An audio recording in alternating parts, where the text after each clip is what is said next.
2016 season begins in Atlanta with a new man at the helm and a few fresh faces. It also features one of the best starters in the game and the youngest unanimous MVP in baseball history. Opening day is here. The Nats battle the Braves on MASN.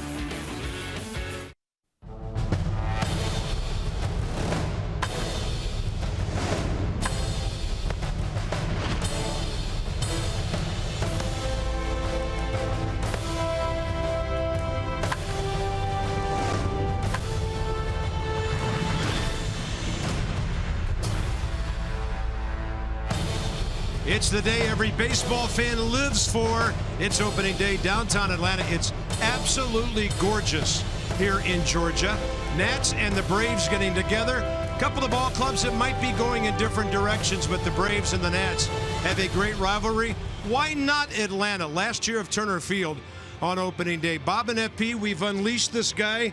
He's out of his winter baseball hibernation, ready for opening day, and it's going to be fun. No matter how many you're a part of, it never gets old. I have to calm down today. I'm fired up. It's Christmas Day. It's New Year's Day, all rolled into one. Let's do this thing. Hey, we're the only broadcasters in this league that get to start with the MVP. So let's talk about Bryce Harper. Amazing season last year. If there hadn't been so many injuries to Span and Rendon, he probably would have driven in 120 runs or more. Storybook season for the guy, and he was only 22 at the time. Yeah, flirted with the triple crown. Just look at the numbers. Bryce Harper with an unbelievable season. And what does he have in store next? Well, we know he likes opening day. There's no doubt about it. If you go back to April 1st, 2013, off Ricky Nolasco, he didn't hit just one home run. He hit 2 home runs off Nolasco. So big stage Bryce, big game Bryce, whatever you want to call him, with the I love you as he crosses home plate up to his parents. And then 2015, Bartolo Colon, Nats Park, April 6th, another home run on opening day. And oh, by the way, off Julio Teheran, Bryce's numbers, 435 career, 3 home runs, some serious ownage against Teheran. It'd be interesting to see if they pitch to him today. Yeah, it will, and maybe Ryan Zimmerman makes them do that. It's almost like getting a new player in Zimmerman if he stays healthy all year. We want that to happen. But there are some new faces here, and they are big-time members of this club. Yeah, we're going to show you who's in, who's out, the changes from last year to this year. Jordan Zimmerman gone, Ian Desmond gone, Denard Span, Drew Storn. 4 new relievers. You see the bench on the left, but the biggest addition that you're not seeing, to me, is Dusty Baker, 17th winningest manager in the history of baseball. He's the active wins leader right now, or second behind Bruce Bochy, so he's fired up to get going. His presence in spring training alone has just been amazing. When you talk to the players, they're loose, they're relaxed, unlike this broadcaster going into opening day. All right, well, we get to talk about an MVP and a guy who threw 2 no-hitters. They're both in the lineup on opening day. Max Scherzer, 276 strikeouts, 14 wins, 2.79 ERA. You know what he did twice. No kidding.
at Turner Field. The Nats went 14-5 against the Braves last year.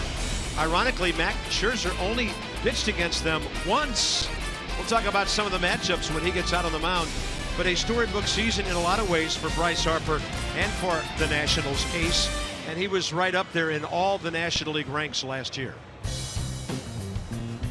Well, you look at the season for Max Scherzer, the starts tied for first, wins seventh. That could have been a lot better with a little bit of luck, but you throw a couple of no-hitters in there, what he did last year, just an amazing mound presence. He can't wait to get going. And I love his quote the other day about if you need last year's motivation, you're looking in the wrong place for motivation. He's motivated every fifth day he takes that mound. It is opening day. Ryan Zimmerman's been around for most of them for the Nats. And a few moments ago, he visited with Dan. Thank you, Bob. Zim, you've done opening day a time or two before. What are the emotions you feel as you get ready to run out? It's always a fun day, another great team this year, and we're just excited to get started. What do you think of the team that you guys have assembled? You've gotten a feel of it over the last handful of weeks down in spring. Oh, it's a good group of guys. I think Riz and those guys do a great job of obviously getting us talent, but great people as well, and it's going to be a lot of fun this year. Thanks for the time, Zim. Thank you, Dan. Thank you, Ryan. And Mr. Brave. It's the final season of Turner Field. It's only been around for 20 years. Nats lined up, and we are ready to go. How about some opening day baseball?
Few changes up and down the lineup here and there, but Dusty's going to use all of the guys in that dugout, FP. One of his strengths as a skipper. Every man of that 25-man roster, so important to him. Well, his philosophy is you're all big leaguers, and if I throw you out there on a Sunday day game after a Saturday night game, you're fresh, the other guys are tired, we're still going to win. So you'll see a lot of the bench starting on day games after night games this year. The bench is going to be used more than you're used to seeing here in D.C. Dusty, 1,671 wins in 20 years. Let's check out the weather. I don't see a cloud in the sky. It's 75 degrees. It's not muggy at all. Amazing weather here in Atlanta to get things going. Just a wisp of a breeze that will come out of the west and kind of be a little bit cross from left to right here at Turner Field. The ballpark that brought baseball its first huge video screen. I don't know if they can ship that thing up to Cobb County, but construction well underway up there, and the Braves will be opening their new ballpark a year from right now. How about some keys for this ball club, FP, this season? We talked about the back of the rotation, the bullpen, Ryan Zimmerman. Anything else jump out at you? Well, I think it's pretty simple. You can sit here and break down the bullpen, the starting rotation, Anthony Rendon, Ryan Zimmerman, but it's real simple to me. Stay healthy. Last year they had so many injuries, so much time on the disabled list with such key players, Jason Worth, Ryan Zimmerman. I mean, we don't have time to name all the guys that went on the DL last year. But if they stay healthy, in my opinion, they will win the National League East. It's pretty simple. If this team is run out there, would they have their starting lineup 2 games last year? Their opening day lineup 2 games? If they can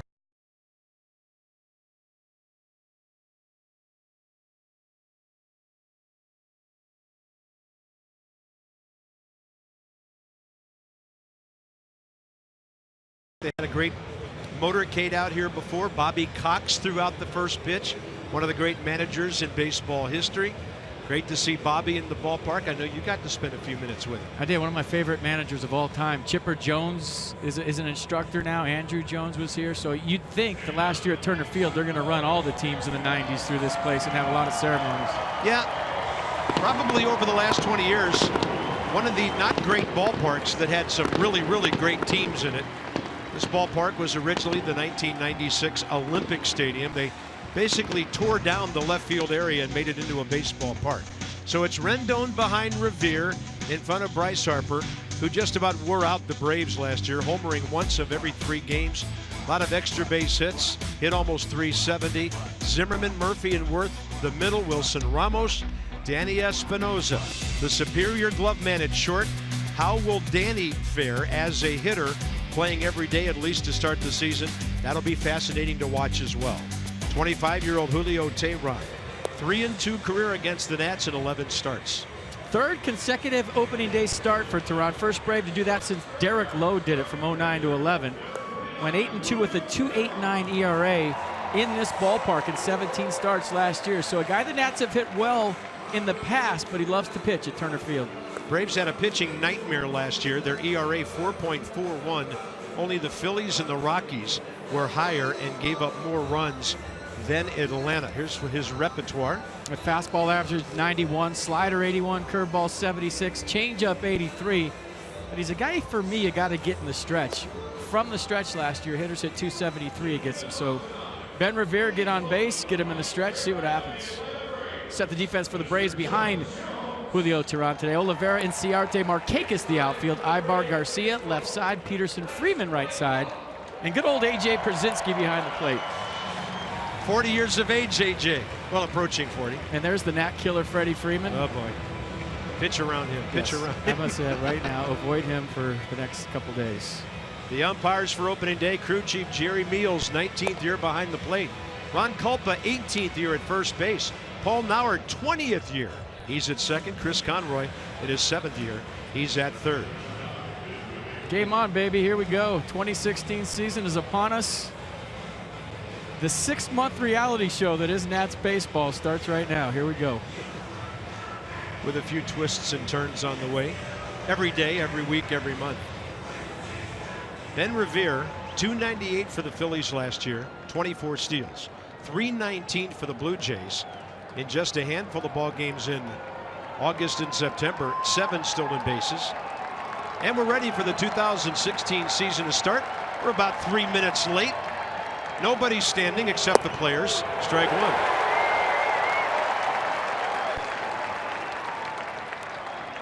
Revere, Rendon, and Harper. We may have to walk up Bryce for his first at bat here. Man, did he hear it during the pregame intros. Breaking ball, and Revere down the right field line, but foul. Ball hooking about 7 or 8 feet.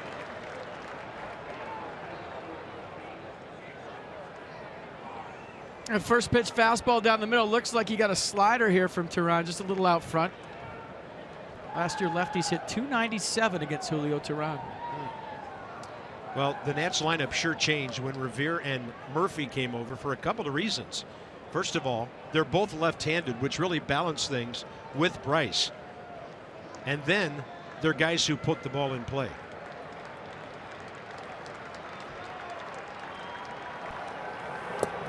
Nasty breaking ball, foul tip, held on by Przinsky for the first out.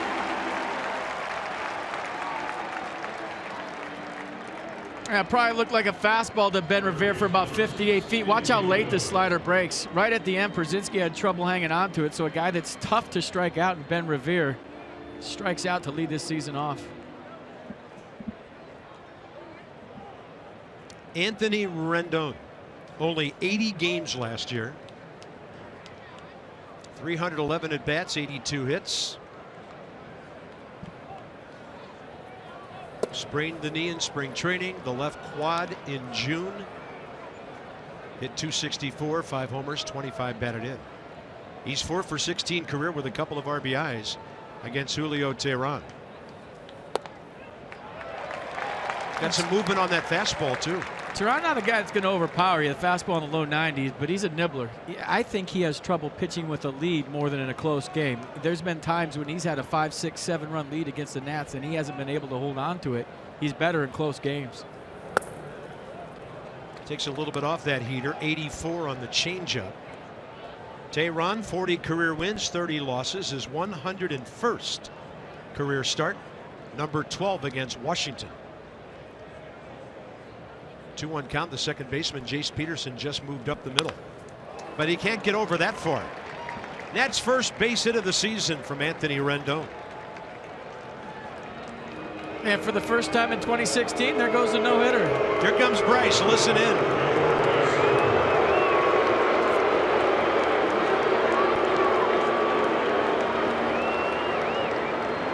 I'd probably boo him too if he hit 369 against my team last year. Greatest sign of respect for a player, booed loudly on the road. You talked about those numbers against Teheran. 10 for 23, 3 homers, 5 RBIs, 435 career.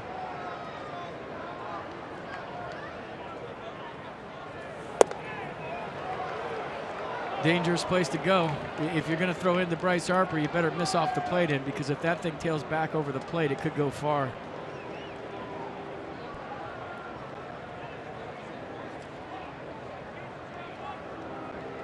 Going in there again. Better get it in. Yeah, well off the plate. Brzezinski thought about a throw to first. And the count's 2-0. A 3 home runs career off Teheran, and I wouldn't expect this ball is going to be anywhere close. If it's a fastball, he's going to try to shave that outside corner or the inside corner if he throws a fastball. I wouldn't give him anything to hit right here. Change up.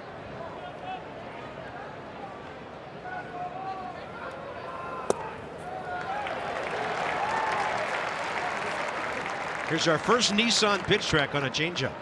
Right over the top, 2-0 changeup right down the middle. I think that was Bryce seeing if they're going to pitch to him or not, taking a strike all the way.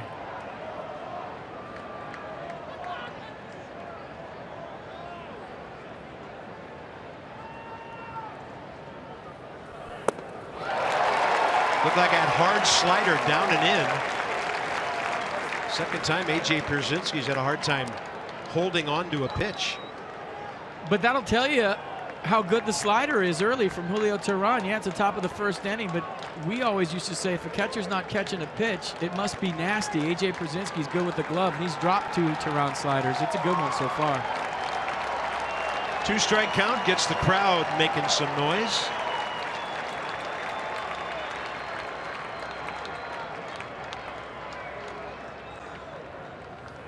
Runner moving. Harper, a foul ball off to the left. So Anthony Rendon on the move. The Nats only stole 57 bases last year.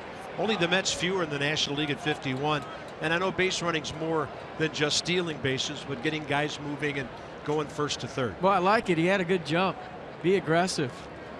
The Nats were so station to station last year because the top of their order was injured. That gives you an idea what Dusty Baker thinks about running the bases. Rendon had a great jump, and he's got the green light.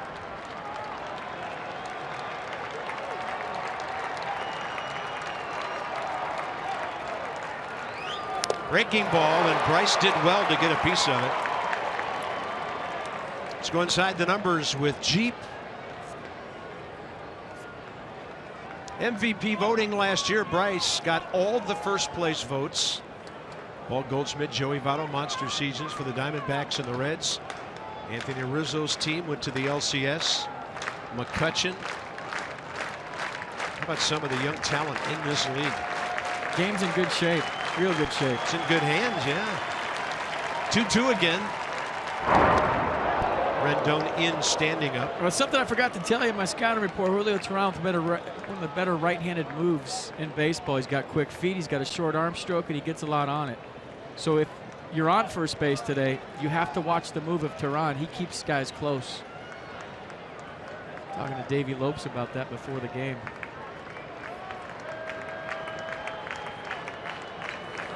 Harper gashes one right field corner and about 3 feet foul. How did he get the barrel to that pitch? It was up and in. It was off the plate, and he still barreled it up and almost kept it fair. Talk about quick bat and pulling your hands in. Might have had a little more plate than I originally thought, but watch how quick Bryce Harper is to this inside fastball. You're not getting in there if it's a strike. You're not. We saw people try all last year, and they couldn't. Runner aboard with 1 out. Target in again. They've got Rendon picked off. 1-3-6-1. 2 down. Such a quick move. It's exactly what we were just talking about. And Rendon had a lean going. And the quick move from Teheran. And talking to Davey Lopes, and maybe we can see it on a replay, he has a balk move where he kind of buckles his front knee and comes over. I wonder if that's what Anthony Rendon saw right there. So as a base runner, you're looking at the lower half. Yeah, did you see the balk move by Teheran that didn't get called? Maybe if we get a pitch or coming back from break, we can show you that again. That should have been called a balk. 2-2. Harper high in the air, right field. If it's fair, it's gone. See you later. 1-0 Nationals.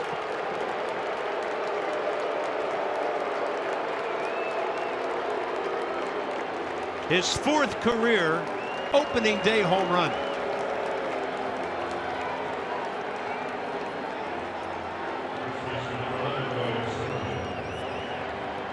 Big game Bryce. We talked about it in the open. He loves opening day. 2013, 2 off Nolasco. 2015, 1 off Bartolo Colon. In 2016, 1 off Julio Teheran. And here we go again, folks. What an eventful at bat. Pulled a line drive, right field corner.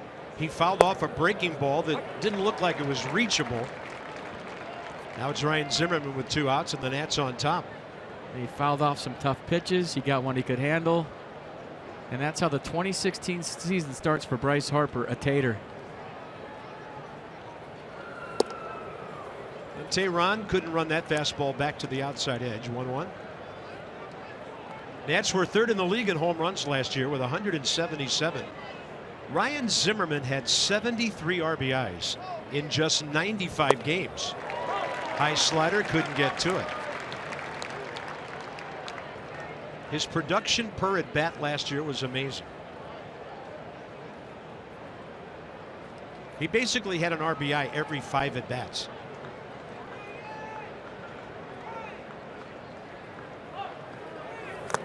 Foul tip. Pierzynski unable to squeeze it.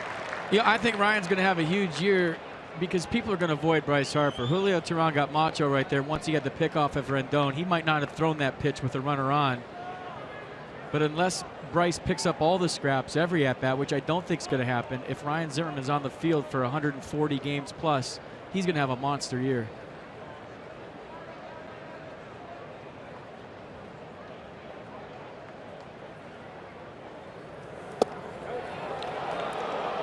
Great bat control by Ryan Zimmerman to get the count back even.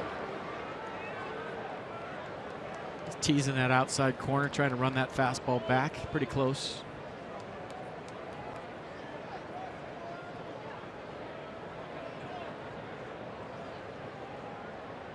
They shade him up the middle on the right side of the infield. He shook off 4 pitches. A lot of room through shortstop. A lot of room in left center. Tells you how Teheran wants to pitch Ryan. Away, away. And a chopper out to short. That's Eric Ibor, the former Angel, who's here as the shortstop now. And he just pulled Freddie Freeman off the bag with his first throw as a Brave. That'll be an E6.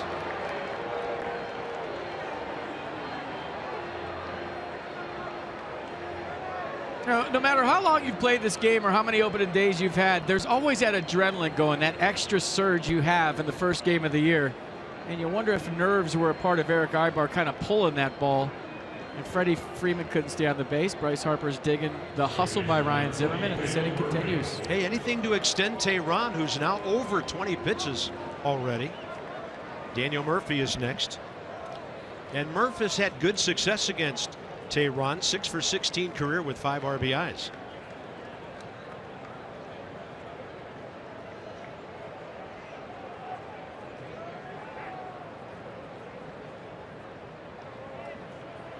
.281 for the Mets last year. 14 home runs, 7 more in postseason. He drove in 73, and then 11 in the division series and the LCS. I always think it's a good thing in the top of the first inning of a season if you can get a there goes the no-hitter and a see you later in. I mean, that's got to be a good sign for the season, right? Yeah, I like it. Yeah, me too. Fastball tailing away. Hey, it's just watching Bryce for all these years now. Nothing surprises me. And that was one of the better at-bats we've seen him have, and that's saying a lot. The borderline pitches he fouled off to get to that last pitch and hit it out. Unreal. Now Tehran nibbling at the corners.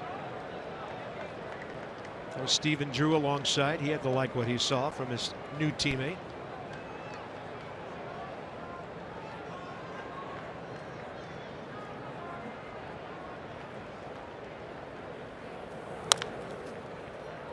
It's a foul ball. And Freddie Freeman was pretty sure that was foul. I don't know that we were. You want to see the hit speed? What was it? First Tater of the year for Bryce Harper? I'll go 104. I'll say 102 because it's right there on the screen. I don't think he got that. He's that strong. When he gets him in the upper deck, but I think he muscled that ball out of here. 2-1 to Murphy. Boy, he's got a great eye. Those are 3 borderline fastballs he's taken out there. Every one of them called a ball. Told me he's looking for something down the middle and get off an A swing on it. That's his whole game plan, his approach all season long. A lot of plate, take a big rip. .288 career hitter. Takes the 2-out walk, and the Nats will extend things on Tehran even further, and Jason Worth will be next. I mean, Julio Tehran had to be feeling pretty good about himself, right? Struck out Ben Revere, gave up a knock, picked off Anthony Rendon, maybe took a deep breath and said, I got 2 outs, I'm good. And all of a sudden you got a home run that I would love to see again. How about you? Sure. Yeah, a little slider down in. You saw the reach from A.J. Pierzynski. This was supposed to be a backdoor slider. It started down the middle and broke right into his sweet spot. 1-0 Nats. Jason Worth coming off a .221 injury-filled season. 5 career hits, 3 RBIs against Tehran.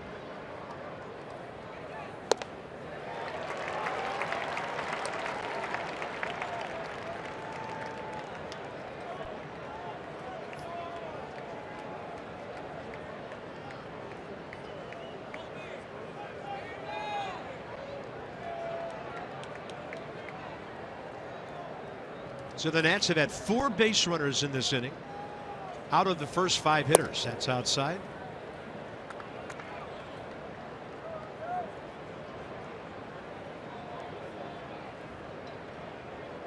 Well, if you've noticed, Tehran is on the first base side of the rubber, and pretty much every single pitch has been to the glove side, meaning away to righties and into lefties. He likes that side of the plate.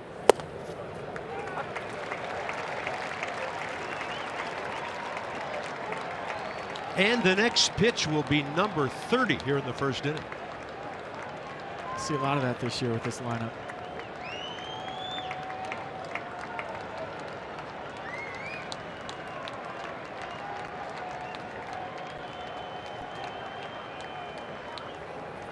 Breaking ball got him. The Nats made him work long and hard because with 2 outs and the bases empty, Bryce Harper kept the inning going. Harper going deep, and I mean high and deep, and for Bryce, career number 98.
Nationals baseball on Masson, brought to you by PNC Bank, for the achiever in you, and by Navy Federal Credit Union, proudly serving the armed forces and their families for over 80 years.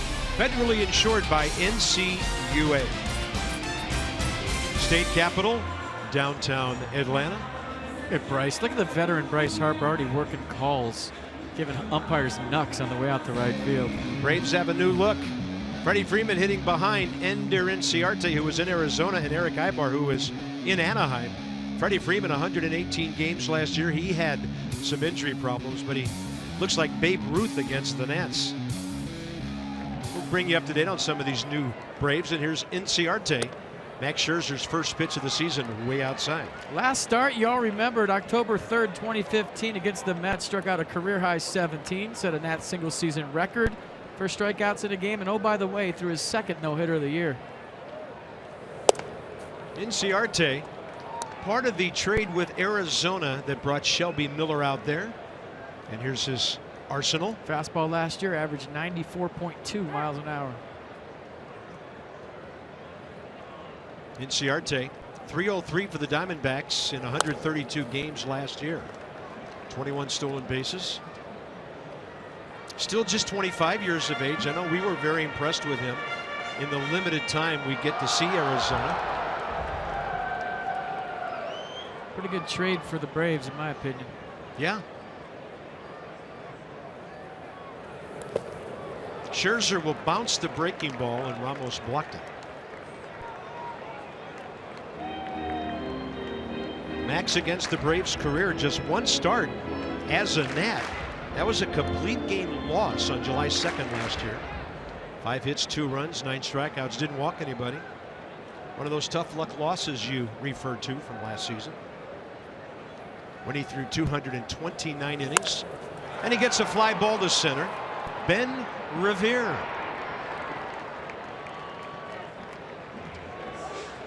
Let's set the defense behind Max for game 1 of this season. Worth, Revere, Harper the outfield. Espinosa, Rendon left side. Murphy, Zimmerman right side. And Wilson, Ramos behind the plate. So Nats' new center fielder, Ben Revere. By the way, there are a couple of thousand empty seats in the upper deck here at Turner Field for the last opening day in the history of this ballpark. And here is Eric Ibar, who came over from the Angels, part of the Andrelton Simmons trade. A shortstop the Nats are not too upset is no longer in the division.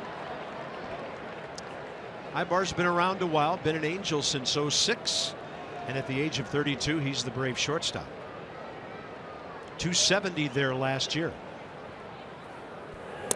I think it's key right now for Max Scherzer to get into his rhythm. We know he's an excitable type. We know that he likes big games, but the excitement of opening day, it's going to take him a second to get into that groove. You can see kind of he's missing by a lot right now. That's adrenaline. That's just Max Scherzer being pumped up. And when he starts throwing that slider like that, 1-0 could be enough. Watch this slider, 88 miles an hour. It looks like a fastball and just disappears late.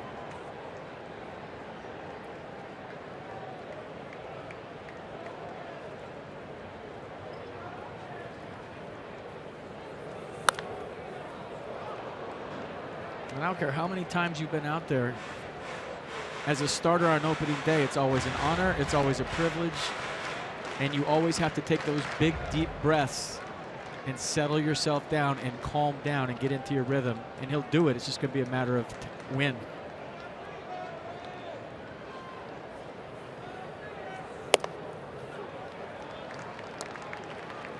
Ibar doesn't strike out a whole lot, just 62 times last year.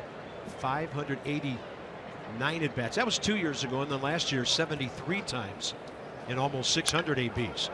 Reaches out and gets some decent wood on that thing, and he's thrown out by Daniel Murphy. 2 outs.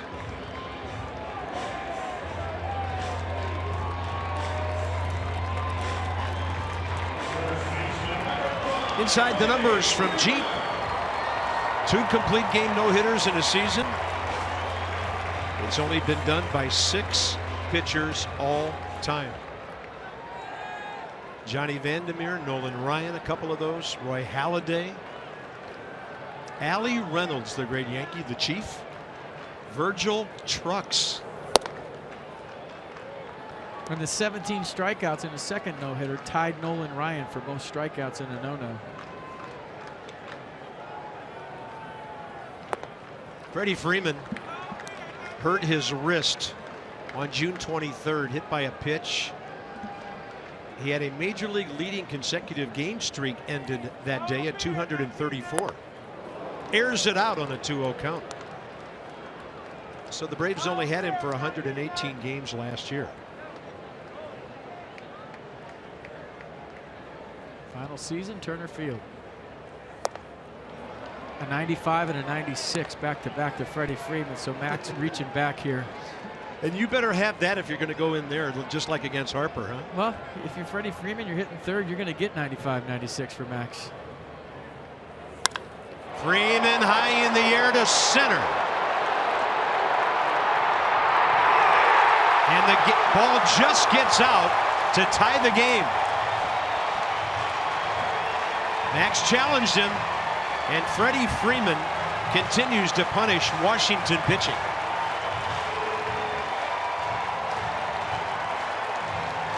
I mean, you talk about setting a trap. He blew 95 by him. He blew 96 by him. So what else do you put down if you're Wilson Ramos? He was late on 2 consecutive fastballs.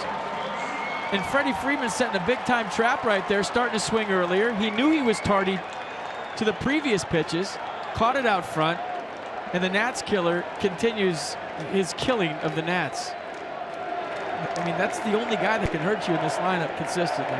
Freddie Freeman, 105 career homers with that blast. They're chanting Freddie here. Bouncer past the mound, rushing in Espinosa. Danny plays it very well. Each team with a solo, and they're the guys you would expect, Harper and Freeman.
Start off opening day.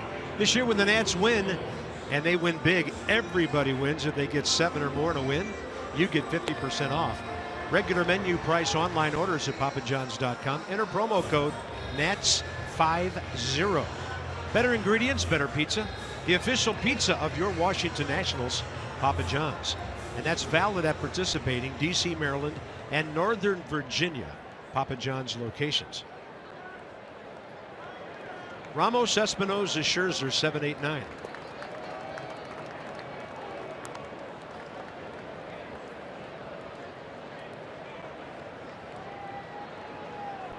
Wilson Ramos just 229 last year, but 68 RBIs in 109 games. Serious laser show today in batting practice. Like LASIK laser? No, laser. Like hit far ones. Everywhere. The much publicized LASIK surgery at the start of spring training. It's always good if your catcher can see. spotted that breaking ball, able to hold up. You know, I've said that for years. Sometimes it's a very simple game. See ball, hit ball, and behind the plate catch ball.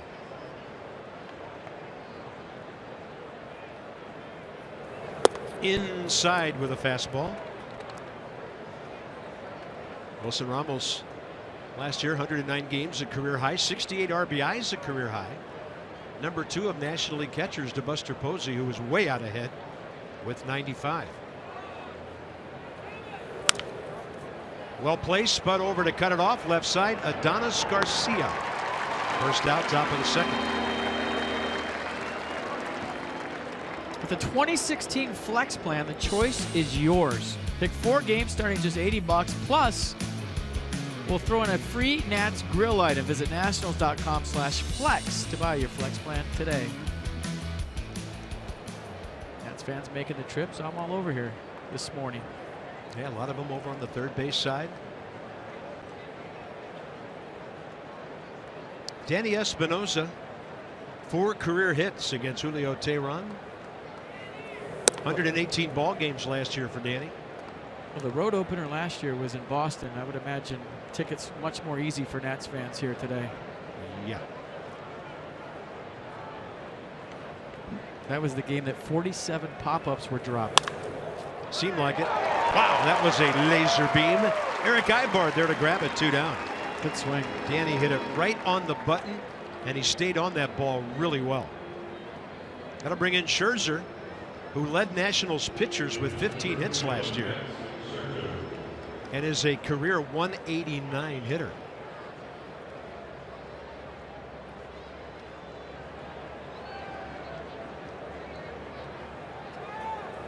Worthy to note that on opening day, a 4:10 start. Shadows will be creeping through the infield here in the next couple of innings, and then eventually affect the batter's eye out there. It'll be a while.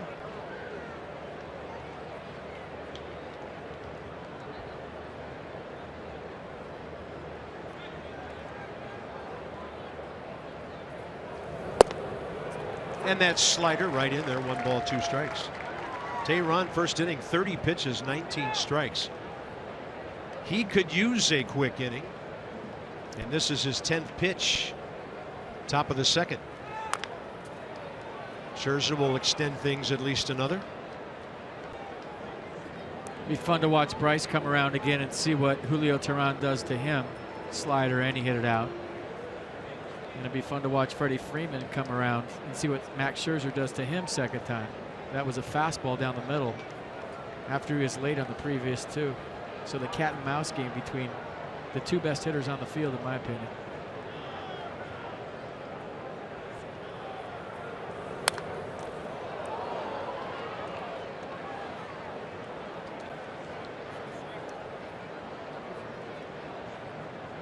Max will compete every way he can.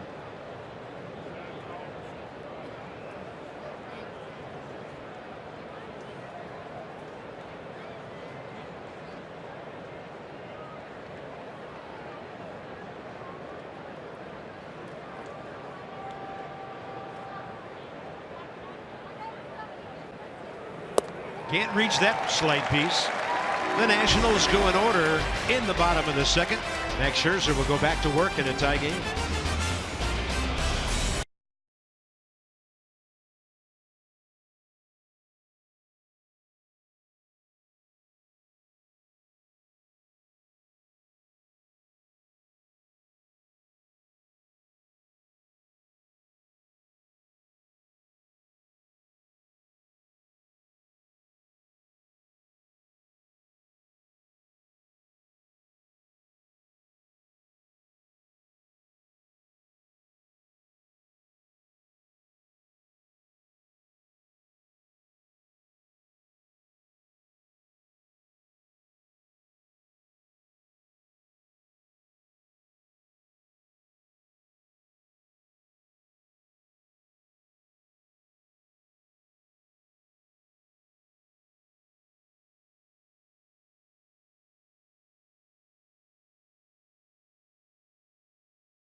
above all others. That was to emerge healthy, and they did just that. They've got their projected lineup on the field today, as Dusty Baker hoped. But I asked Dusty the other day, maybe the top positive out of spring training other than his team emerging healthy, and he said attitude. He said, we've got a great attitude on this team, and that's important.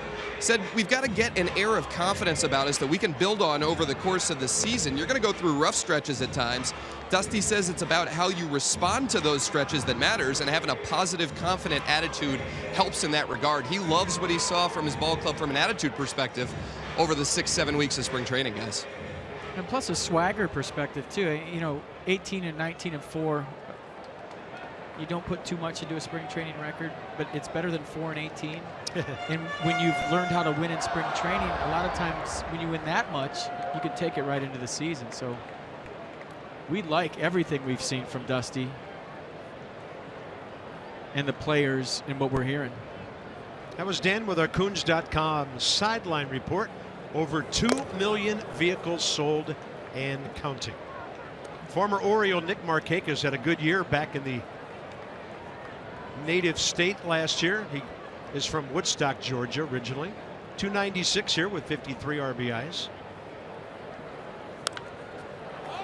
And he golfs one high in the air to the left side. Rendon into the shadows for the first down.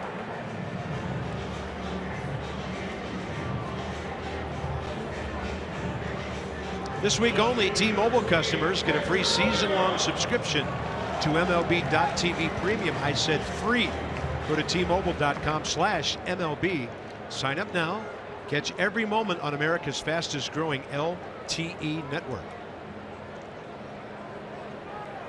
30-year-old Hector Oliveira right in there.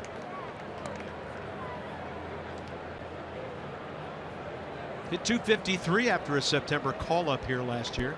24 ball games. This one in the air, right field side. Long one for Harper, battling the sun, and Bryce can't quite get there. I don't think he ever really saw it. Just by the way he went for that baseball, usually when Bryce knows where a ball's going to land, he's going to run to a spot. But he was searching for that baseball the whole time. Watch how he kind of picks it up late and knows the defense is coming. But if you saw right from the beginning, he was really feeling out where the baseball was that whole process as he went toward the wall. Right field this time of day at Turner Field, very tough. Sun right in his eyes. Just look where the shadows are on the players. That'll tell you where the sun is. Boom. Hector Oliveira hit .323 for Santiago de Cuba from 03 until 2014. Signed with the Dodgers as a free agent last year. And then he ended up in Atlanta when the Dodgers, Marlins, and Braves teamed up on a 13-player deal.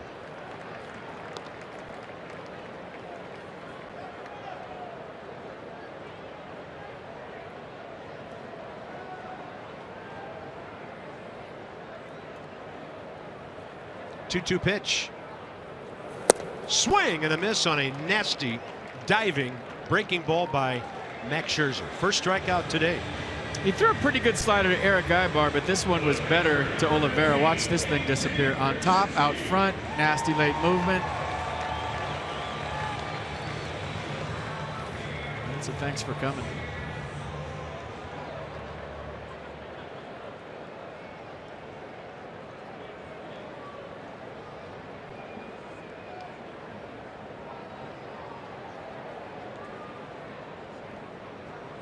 A.J. Pierzynski, 39 years of age now. And the Braves used him perfectly last year. He played 113 games, maybe more than he was supposed to because Christian Betancourt just never worked out here. And he's no longer with Atlanta. He had 300 here with 49 RBIs and 407 at bats. He and Max know each other well. 36 career matchups. Pierzynski with 11 base hits.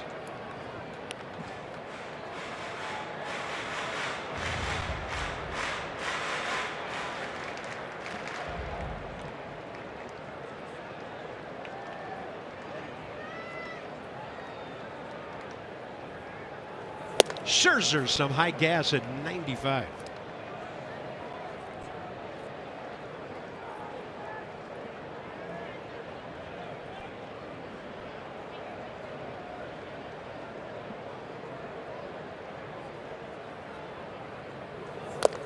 Challenge again.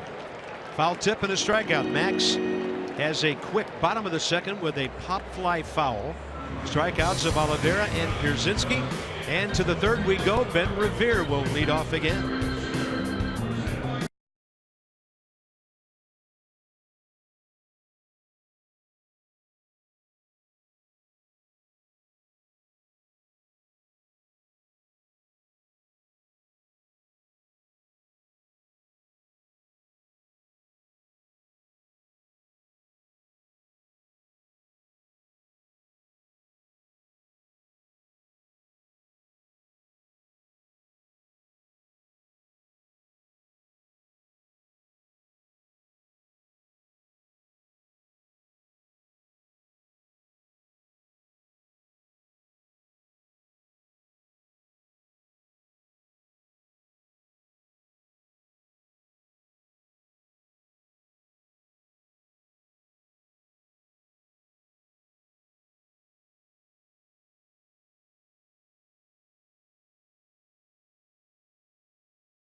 Missed it. Yellowwood bringing the lumber is going to show you Bryce Harper's tater. First of the year. Watch the location of the pitch. Down and in.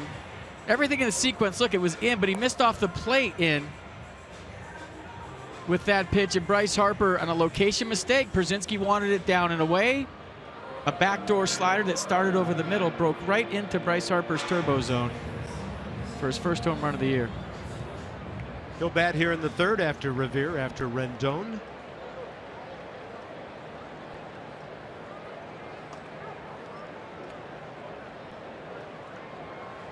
They're pinching at the corners against the Nats leadoff man, enhancing his chances of punching a base hit by somebody. Ben Revere struck out on a nasty slider in the dirt by Julio Teheran, first time up.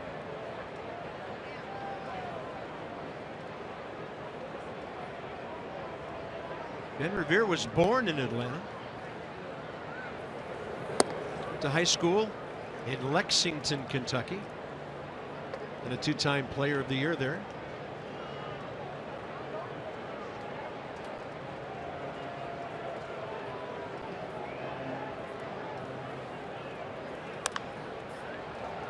Ben Revere for Drew Storn. We hope it works out great for both teams. Drew Storn, the 8th inning guy for the Blue Jays as the season starts. And we wish him nothing but the best. He was a great Nat. I'll tell you, how about the firepower that Toronto ball club has? Troy Tulowitzki for a whole year. The reigning MVP over there, Josh Donaldson. 3-1. Well, if they do what they're supposed to do and the Nats have a fantastic season, I have to get my passport renewed because it's expired. Yeah, I'm not too upset we're not playing the Blue Jays in the regular season this year. And Rivera, tapper to third. Garcia from near the line. He buried the throw, but he gave Freddie Freeman a long enough hop to be able to grab it. Well, that speed puts some pressure on, doesn't it? Okay, I'm going to show you. I was talking about a balk move by Julio Teheran and why Anthony Rendon got picked off. Everybody focus on Teheran's front leg. Look at his front leg. Did you see a buckle right there? That's what Anthony Rendon's looking at. When a pitcher's left leg moves first, watch his front leg if you can see around his back leg. Watch the knee buckle. Real quick, did you see how subtle it was? If I'm looking down there, I'm keying on his front leg. If it buckles, I'm going. That's what he saw. It's a balk move. If guys do it quick enough, they can get away with it. Some guys feel like the gamble is good enough to try, even if they do call a balk. So what's the worst thing that happens right there? He balks. He walks Bryce Harper with first base open. Rendon goes to second. So he was taking that risk right there, and it paid off for him. we'll keep an eye on it again if somebody gets on for the Nats.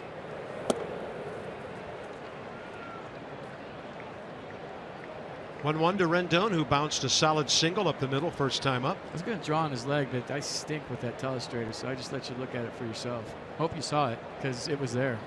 Breaking ball, and it's a laser at Garcia. Nats have been a couple of unlucky line drive swingers. Espinosa on the infield last inning, and Rendon 2 outs now. From the dugout view, Dan has more on the supposed balk. Bob, when Anthony Rendon got back to the dugout after getting picked off on that close balk call, not only were guys consoling him about that and telling him that it was a balk, but Dusty Baker gave him a fist pound and a little bit of a, that's all right, let's go, encouraging his guys to stay aggressive on the bases even after getting picked off.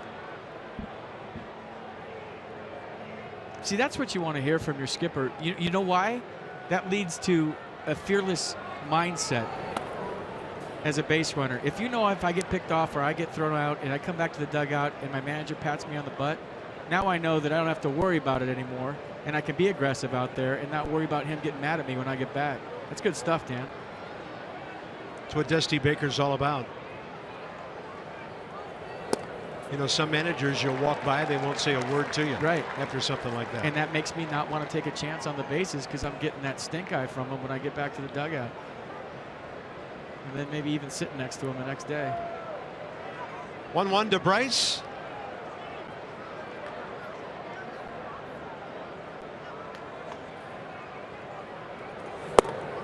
Great take. We saw him do that so many times last year when he walked 124 times. Keep flirting with that inside the plate, though. You're gonna get hurt. Pretty big power zone from last year. Yeah. If you miss the power zone, it's just about out of the strike zone. 3-1. Yeah, this is a pitch around. I'd be shocked if he throws a strike here unless it's just a nasty changeup. And Bryce did a great job in situations like this last year, not getting himself out. Right. The guy's going to walk him. He would take it. Mercedes tracking the at-bat. And that one was the furthest one inside. So Bryce on base for the second time. And all right, here's what we talked about all spring with Ryan Zimmerman. Second walk by Tehran. 55 pitches with 2 outs in the third inning. Max Scherzer, by the way, is through 30 pitches in his 2 innings. And the Braves' middle relief is not good, and there's no other way to put it. And the way to beat this team consistently is to run their starters' pitch counts up, get in that middle bullpen. Yeah. And they're going to have a tough time if that happens. There's a lot of inexperience down there. They have one left-hander, Eric O'Flaherty, who I was told this morning is nowhere near as good as he was a couple of years ago before he got hurt. There's a big power zone for you. Wow. And then they have a right-hander, John Gant, who's kind of herky-jerky, and they think he can get some left-handers out. Their closer, Jason Grilli.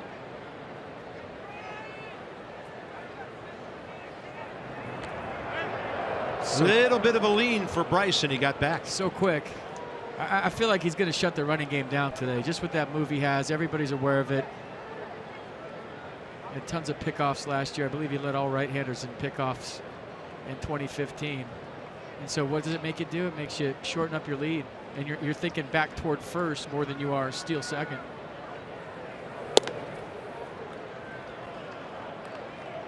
Turner Field, Atlanta.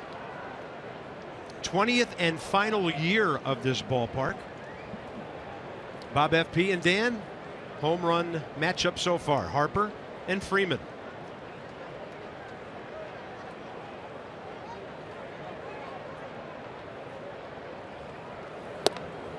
I mean, they're just staying away from Ryan Zimmerman, too. Well, that's fine because I think one of his strengths is right center field. If you want to throw him fastballs out there, he'll get on top of it and drive it in a gap. I think you're doing him a favor if you pitch him away.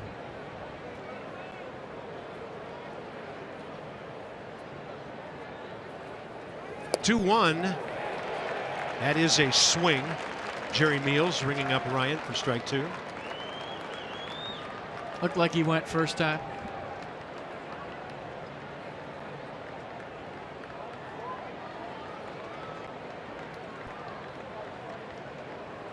Harper at first base, 2 outs, top of the 3rd, in a tie game.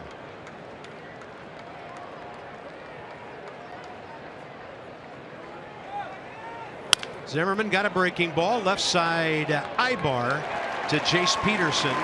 Nats gone in the top of the 3rd. They've stranded 3 base runners. Max Scherzer back to work in Atlanta.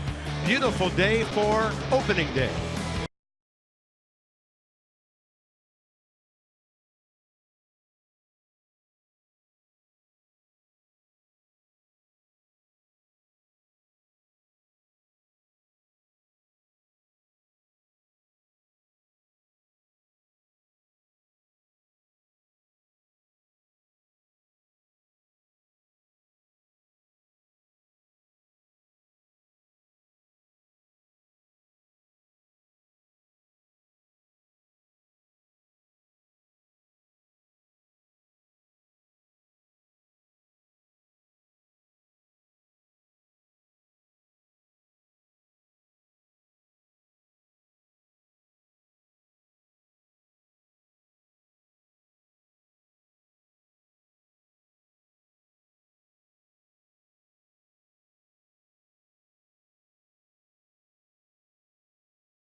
That's brought to you by Miller Lite. 1-1 ball game. Bryce Harper, 2-out homer, 1st inning. Freddie Freeman, 2-out homer, 1st inning. Opening week is upon us. Thursday, 4:05, Nats Marlins. And then it continues when the Braves come to town next week. Visit nationals.com. Purchase your tickets. Check out the promotions. Check out the giveaways. Hop into the fan forum, express your opinion, whatever you want. Baseball waiting for you at nationals.com. That was Max Scherzer's 31st pitch, 21st strike. Jace Peterson, the 2nd baseman, came over from San Diego last year and hit .239 here. Hit hard to center, so now a Braves hitter is unlucky on a line drive. That'll bring in Tehran, then Ender Inciarte.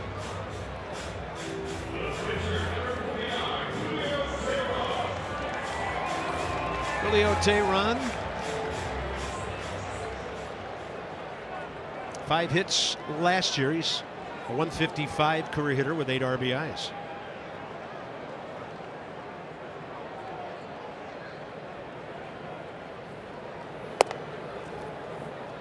Kind of get the feeling that this is where Max Scherzer starts to get into his rhythm, gets in that groove.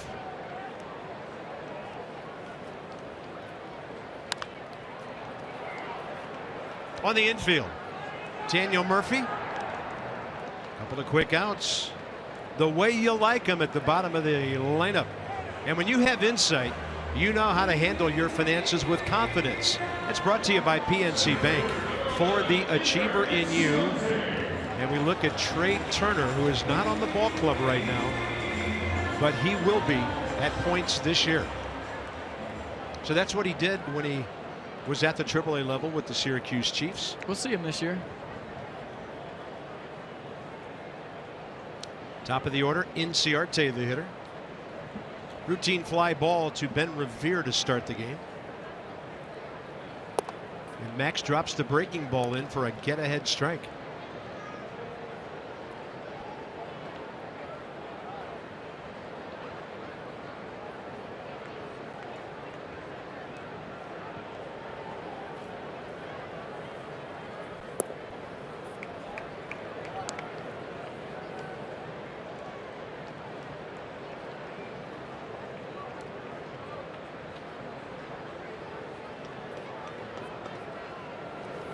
And there's the heater.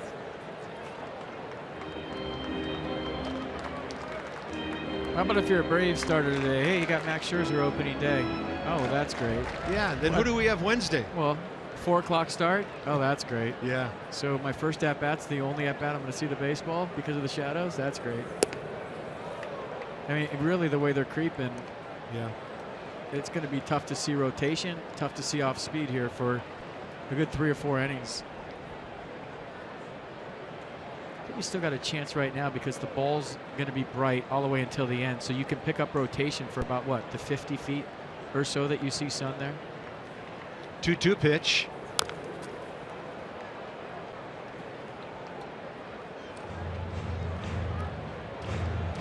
But where it goes late in the shadows, it'd be tough with your hand-eye coordination to get barrel to the ball.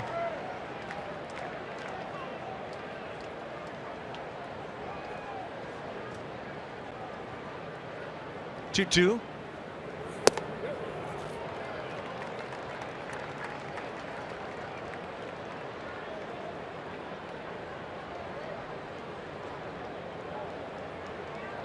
Scherzer today makes his 232nd career start.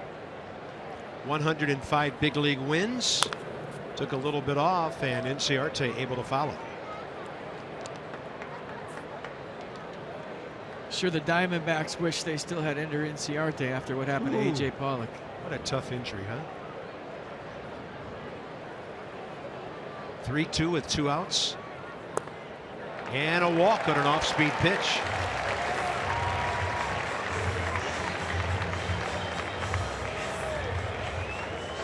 Last 5 seasons brought to you by Jeep, and you can see that the Nats have not won fewer than 80 games in the last 5 years. First time they've ever been over 80 for 80 or over for 5 years in a row.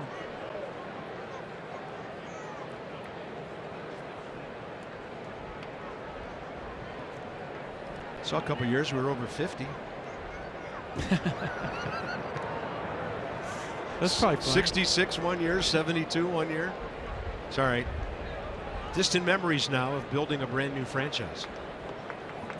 And building it the right way so you'd be good for a long time, and not just a short time. You know, and with all due respect to what the Expos did, I mean, they just didn't have the money to put into a minor league system that could compete. You know, Larry Walker, Pedro Martinez, the list goes on and on, FP, of the great players they brought up, and then they had to Well, I have to let 'em disagree go. with you. They had the best minor league system in baseball for many, many years. They just couldn't keep them at the big league level. Yeah. They were stacked.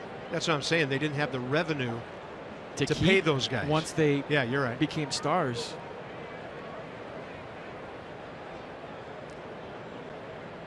Oh, 1. You know, and MLB had to eventually take over the ball club. Nissan pitch track. Maybe a seam got the upper corner. Take it.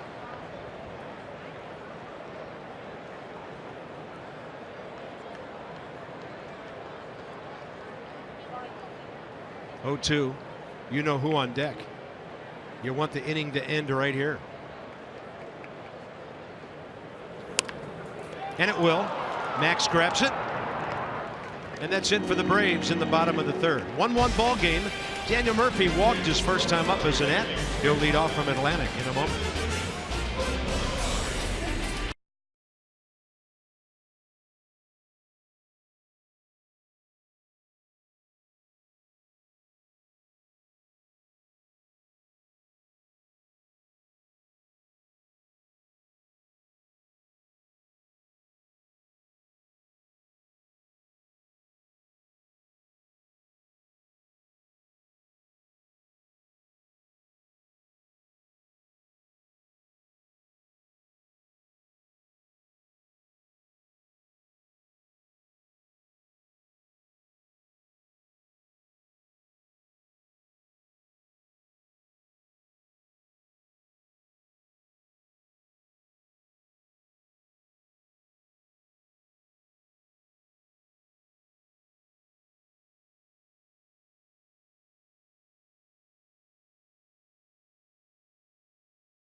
Brought to you by the RAV4 Hybrid.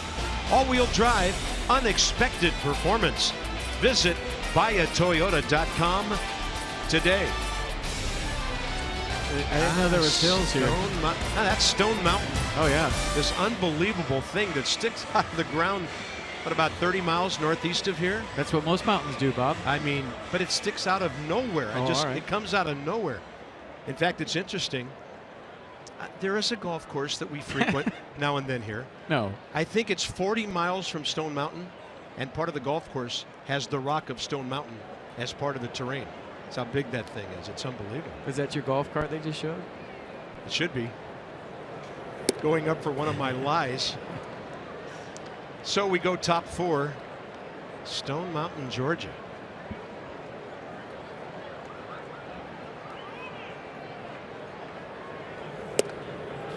Two and 0.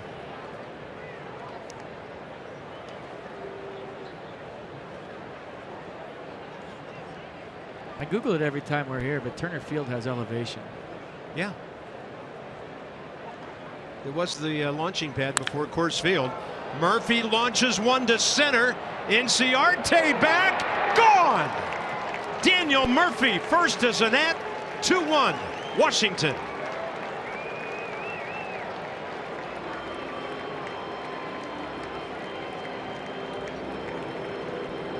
Well, Turner Field's at 1,050 feet elevation behind Coors Field and Chase Field. I don't think it had anything to do with Daniel Murphy's first home run as a Nat. Jose Lobaton, the helmet taker offer guy, and welcome to the Nationals, Daniel Murphy. A walk and a home run his first 2 at bats. Murphy's 63rd career home run. Those 14 he hit with the Mets last year, a career high. His previous was 13 back in 13. And Worth will hit a fly ball to center that'll bring Inciarte in. First out, top of the 4th. I asked him before the game in the clubhouse, I said, you ready? He said, I have no other choice. The at-bats are coming fast and furious. The season is starting. I better be ready.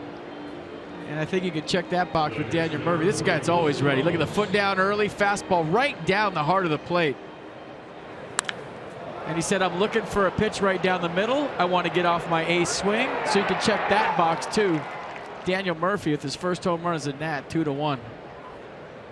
Pretty swing. We saw that a few times in the playoffs last year. Yeah, that wasn't far from the location. He hit one at Nationals Park the other day in a foul ball right below us by Wilson Ramos.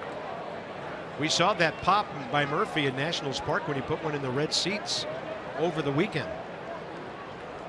That was in the first inning of Saturday's game.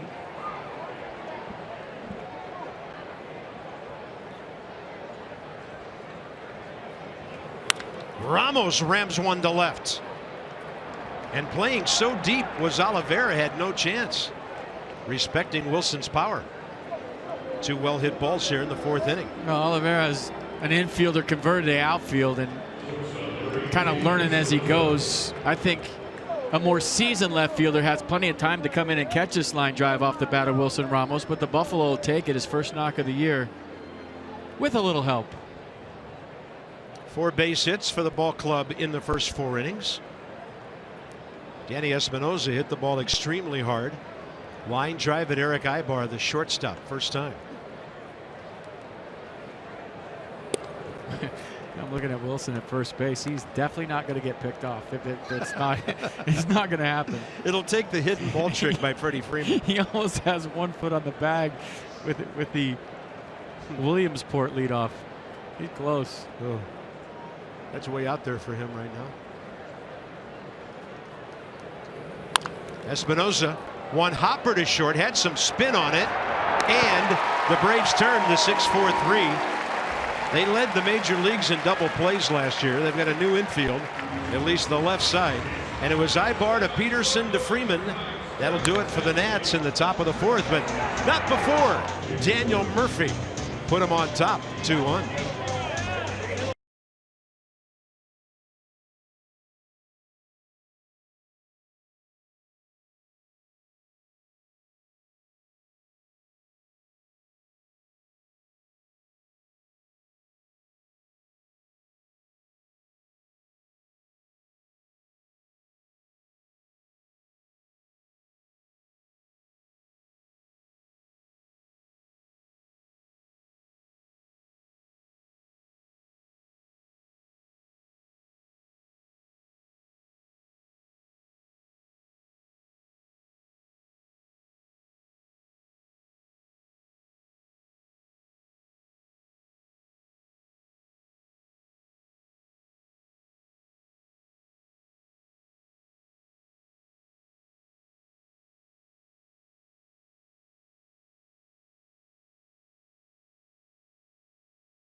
benefits of that? Well, it keeps your head still and allows you to make good decisions on pitches. Look at where his foot is, how still his head. It's a frozen head, and to throw the bat barrel out in front, 400 and whatever feet away, technically perfect. And he says, right here, that was good right there. Yes, it was, Daniel Murphy. Real good. And the old school flip downs. Yeah. You'd think Daniel Murphy would wear flip downs, right? He's old school. Love him. And he's communicating with Bryce Harper right now. He's going to go out into right field because Freddie Freeman leads off. The shift is on. And the Braves fans buzzing a bit in anticipation of their slugger starting things off.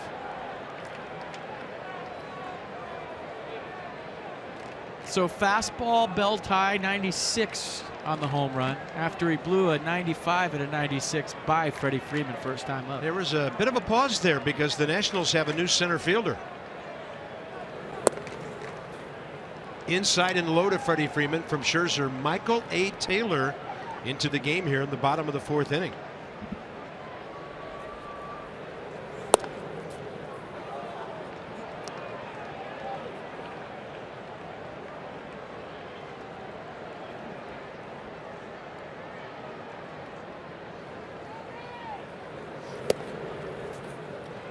Going soft and missing away, 2-1.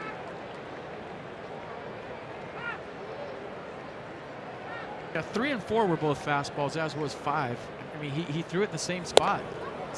Same thing happening right here. Maybe the shadows helping Max a little bit, but that was 96. Probably in the same spot we just showed you for the home run. Maybe Freddie Freeman thinking he's not going to throw me that pitch again. He did. Down and in for the strikeout. Max Scherzer, 3rd K of the day. Gets the one guy in this lineup who can really hurt you. So I want to show you the home run to Freddie Freeman and why Max Scherzer threw this pitch. First inning, here's the last 3 pitches. There's 95. There's 96 by him, right? What else would you throw him? You just blew 2 heaters by Freddie Freeman. Yeah. So that one was 96, maybe even in a better location. But good hitters adjust. Freddie Freeman said, you know what? He's got to throw it again. He's blown 2 by me. Started his swing early and caught her out front. This time, Scherzer goes to the slider after the fastball and gets Freeman swinging. The cat and mouse game between a great pitcher and a great hitter. Love it. Here's Adonis Garcia. Bouncing ball to Espinosa first time. Well, how big is a 1-run lead behind Max Scherzer with the shadows creeping? Pretty big. 0-2. Good point. Real good point.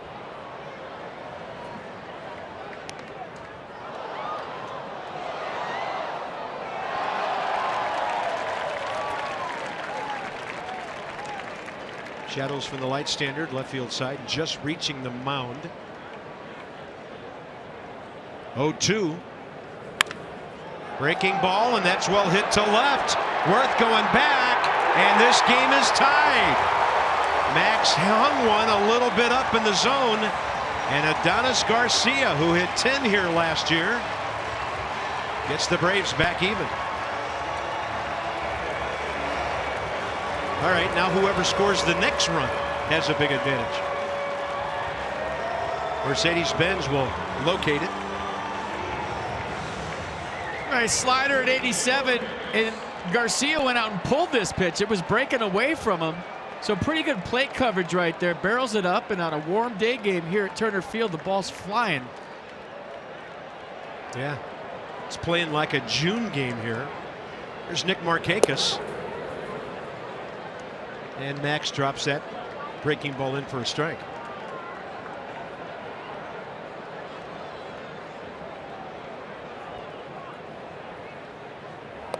And another.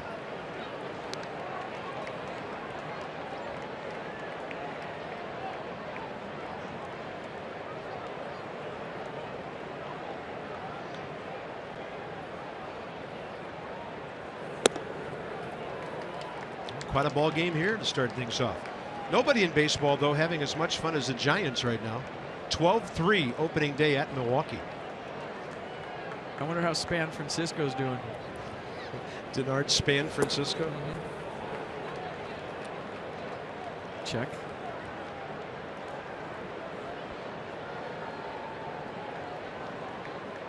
Markakis fouled out to Rendon first time. 2-2 pitch with 1 out. Got him. 96. 2 Ks in the inning, 4 in the game for Max. And next up is the, as Pete mentioned, converted outfielder Hector Olivera. Denard's 2 for 4 with 5 RBI. 5 RBIs? Yeah, there's got to be a home run. Wow. Well, good for him, because there was some talk over the winter that he might not be ready to play until at least May. I'm pretty sure he's ready. Yeah, it looks like he's ready. 5 RBI. That's not what you think of when you think of Denard Span. You think of 5 runs scored, but not 5 RBI. Yeah, Jim Powell, the radio guy for the Braves, who used to work in Milwaukee, told me it was 38 degrees there today, so they were happy to close the roof and have opening day. Not too happy now. 3-run homer for Span. How about that? Yankees have been rained out already. Same thing happened in Cleveland. It's freezing here. I think it dropped to 72.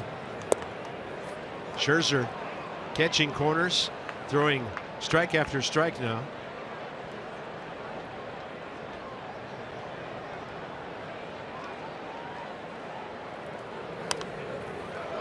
And late for the heater. Olivera hit 309 times in his career in Cuba. 353, 07-08, 346 in the 08-09 season. And a 1-2 count. Low and away. This swing is dead on Julio Franco, by the way. Not the stance, but the swing. Get his hands a little bit higher and had that bat cocked towards Scherzer. Same body.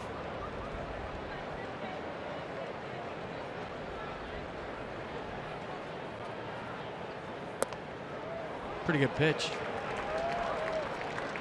Max with a long look in there. I think he wanted it. What does Pitch Track think about it? Pretty good pitch.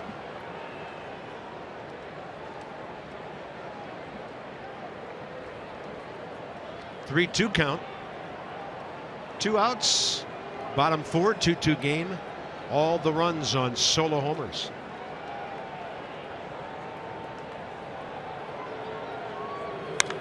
And a breaking ball gets the pop-up to the right side. Ryan Zimmerman fighting the sun. Murphy nearby to help, and Ryan's got it. Freeman and Garcia for them. Harper and Murphy for your Nats.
As we head to the end of the 4th inning, or the bottom of the 4th inning, come out to Nats Park Saturday, April 9th, as Nats take on the Marlins.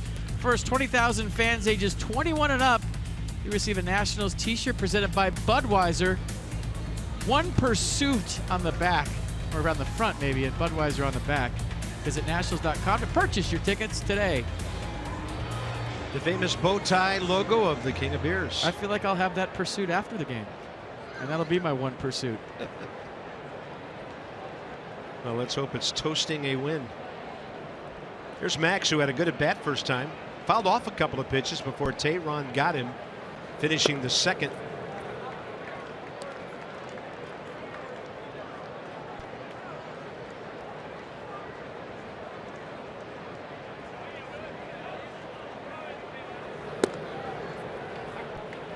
Generous, strike two. Max is thinking, I'll take that. And he's gotten one or two of those.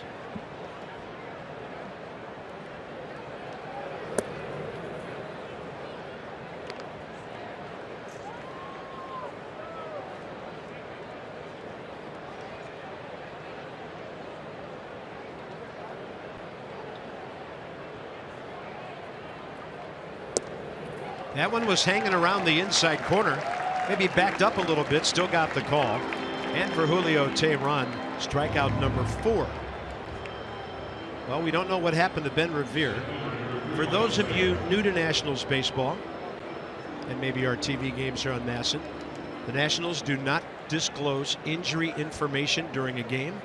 So we don't know why Ben Revere was taken out and Michael A. Taylor put in center field. Here's his first at bat.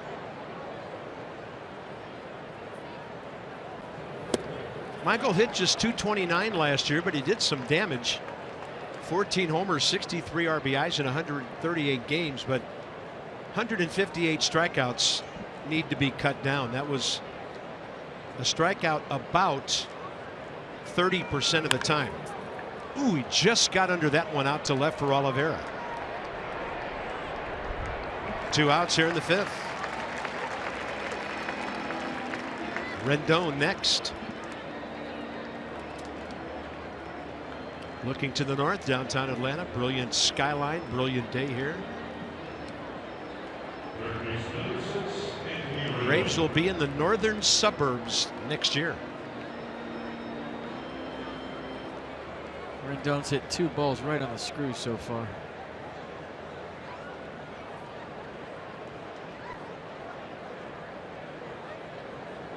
Yeah, SunTrust Field will be the name of their new ballpark.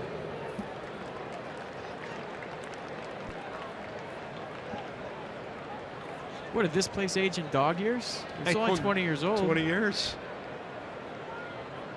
Not bad yard. Well, the whole new stadium thing has been a story around here filled with intrigue. Won't get into it with 2 outs here, but the Braves, in a nutshell, really surprised the city of Atlanta by the time they were laughed out of the mayor's office here. We'll get into it a little more as we go along, but it's a very interesting story. Outside, 1-2.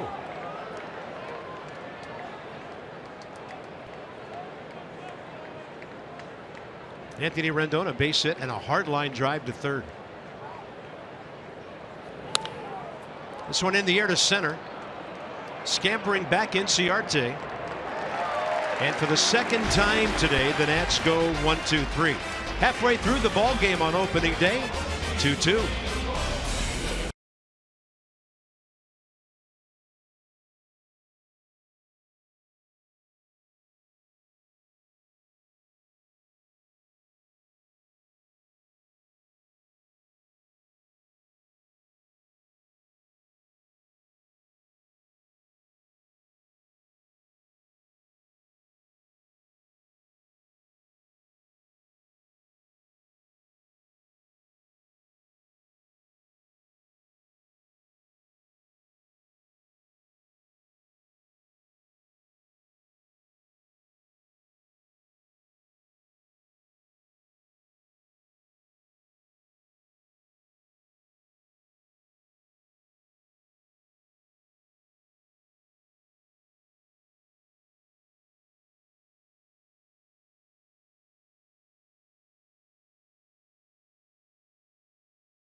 AT telecast is presented by authority of the Washington Nationals and may not be reproduced or retransmitted in any form.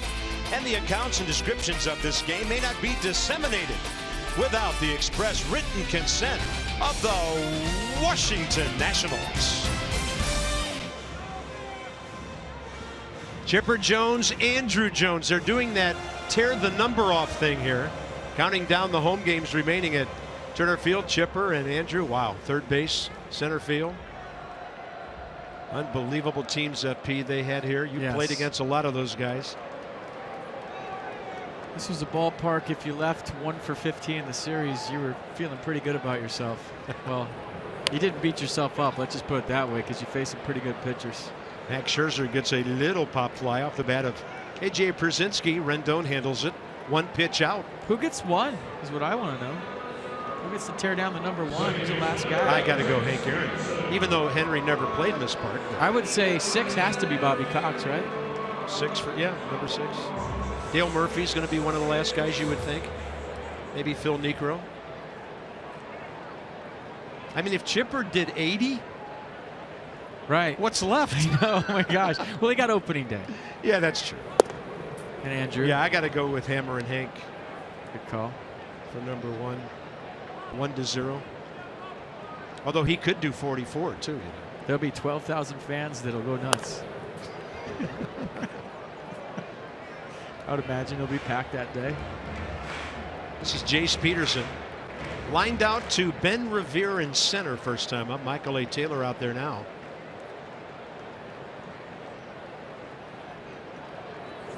And by the way, for those of you at home, our producer Chip Winfield told us in between innings that Ben Revere's ground ball 5-3 back in the 3rd inning, they rolled it replay a couple of times. They couldn't see anything in the replay that might have happened to Ben on his way down to first base. They're searching the at bat. He did go out and play the field after that because that was in the top of the 3rd. It's a pretty good alternative though. Oh yeah.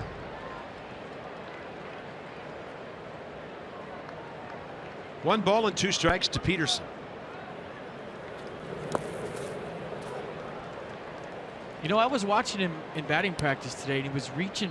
He was coming out and reaching for his side after every round in batting practice, and I thought that was kind of weird. He was standing by the cage.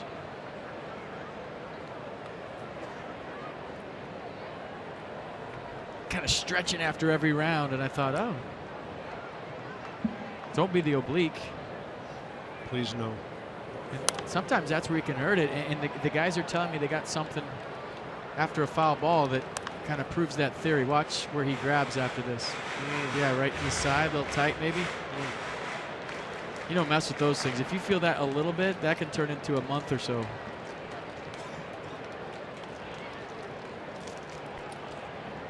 Two balls, 2 strikes, 1 out.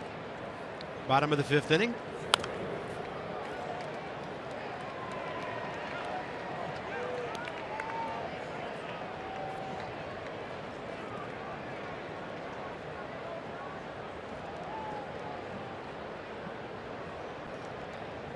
Are you smelling what I'm smelling? Is it one of those burgerizas or whatever they have here? The pepperoni pizza with the cheeseburger patty in the middle of 2 pepperoni pizzas? I think I'm smelling that right now.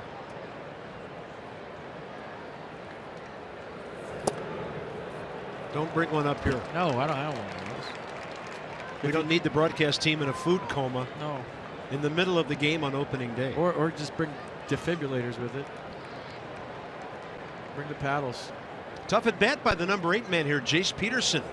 Won't get a walk out of it. Max will strike him out for number 5 on the day. With Tehran coming up next. Challenge fastball 95, pretty much right down the middle. And Peterson with a big swing for a little guy. And a 2-strike count. It's a big way the game has changed too. Even the smaller stature guys with 2 strikes don't put the ball in play. They still take 3-1 hacks with 2 strikes. Yeah.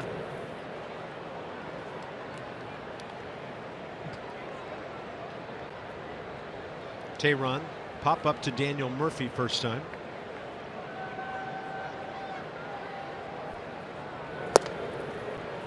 Choppy swing and a nasty breaking ball.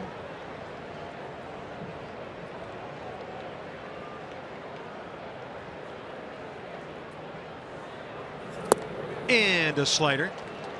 1, 2, 3 for Max, bottom 5. We like our do-ups. It'll be Bryce Harper, followed by Ryan Zimmerman and Daniel Murphy. Top 6 coming up.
Brought to you by Mercedes-Benz of Arlington.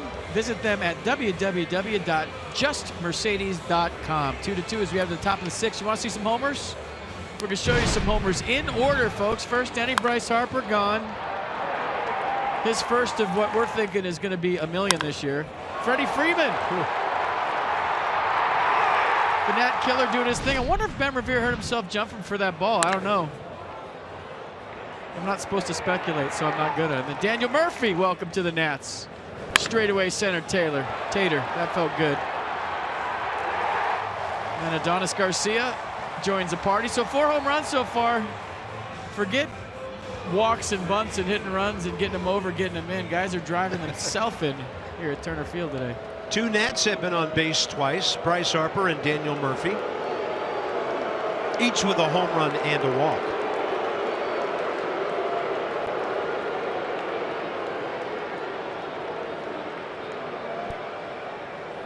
Tie game in the 6th. This is where you're up against it if you're Julio Teheran. Do you walk the leadoff hitter, or do you pitch to a guy that already took you deep and is the reigning MVP? What do you do here? 0-2 him, meaning every pitch is like an 0-2 pitch. Try to make your best pitch, bounce it, make it look like a strike. 1-0 changeup. I personally don't pitch to him. I mean, he might get him out, but just saying. Agreed. You're gonna sit on something. Oh. You know, and your point is well taken, because, and Ryan Zimmerman can explode any moment, but Teheran has had Ryan hit the ball on the ground twice today. You just missed that. And you can tell sometimes, because hitters will step out and take an extended thought before they get back in there. So here's a 1-2 pitch with nobody out. Fastball well outside. 250 to the Children's National Health System every time a Nat hits a home run from our Washington, D.C. Lexus dealers. Lexus, the pursuit of perfection.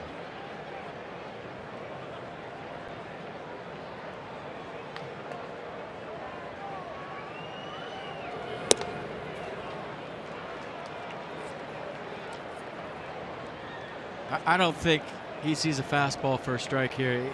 If I'm Bryce, which, yeah, that's funny, but I'm sitting 3-2 changeup right here, all the way. He got a breaking ball, and he just rolls it down to Freddie Freeman.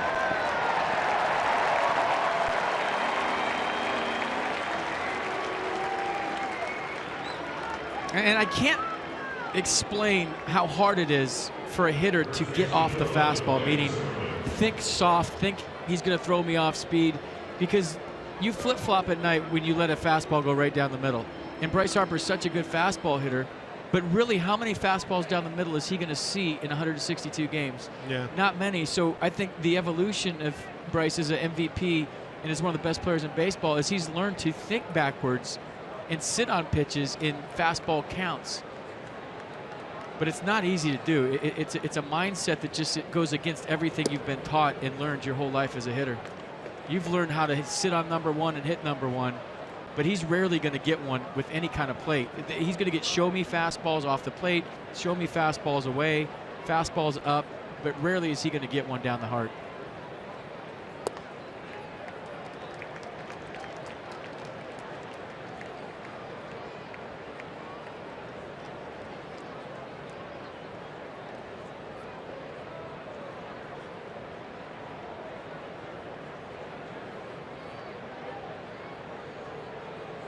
Ryan is bounced to short. Error was made. Another bounce to short was a force play. AT almost to 90 pitches here with 1 out, 6th inning.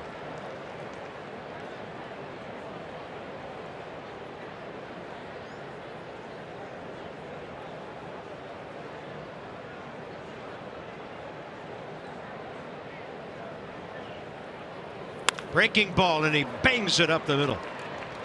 Zimmerman staying back and hitting it hard. 1 for 3 on the first day of the season.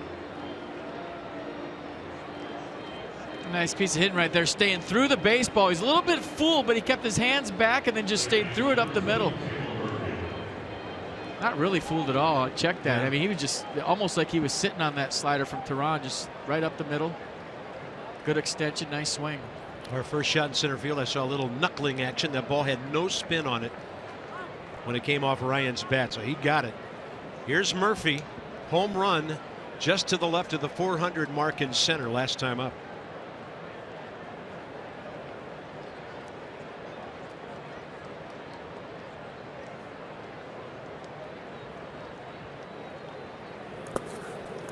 And that's a good stop by Pierzynski to keep the lead front from getting into scoring position.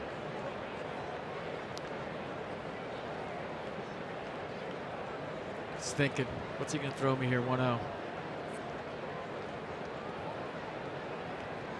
So Tehran, who threw 30 pitches in the first inning, is at 90 here in the 6th.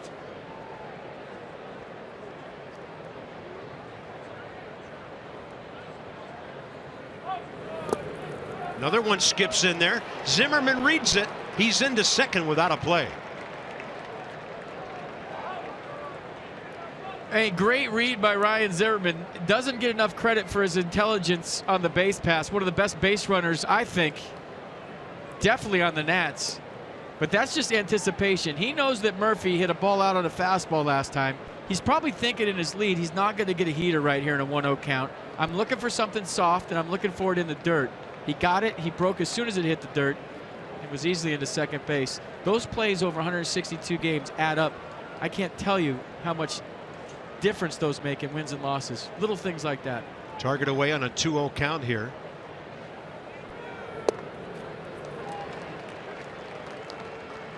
That was off speed. Daniel took it. Inside the numbers from PNC for the Achiever in you. Top 4 in the National League in innings the last 3 years. 186, 221, and 201. Same scenario. I'd be shocked if Murphy gets anything to hit. He's handled Jason worse so far in this game. First base open, 1 out. Look how far off the plate Pierzynski's setting up right here. Slider low.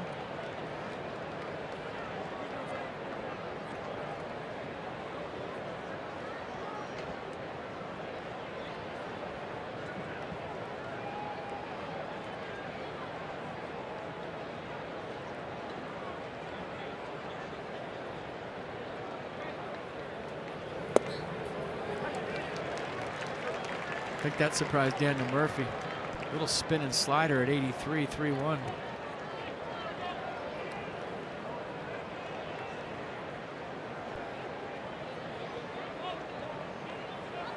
Big gap in right center. Murphy a doubles machine when he's going well. Target moves in, and that almost hit him. You might have heard Daniel. He was reacting before the ball got there. He thought that one was going to get him. I think he said, "Aye." Take a listen.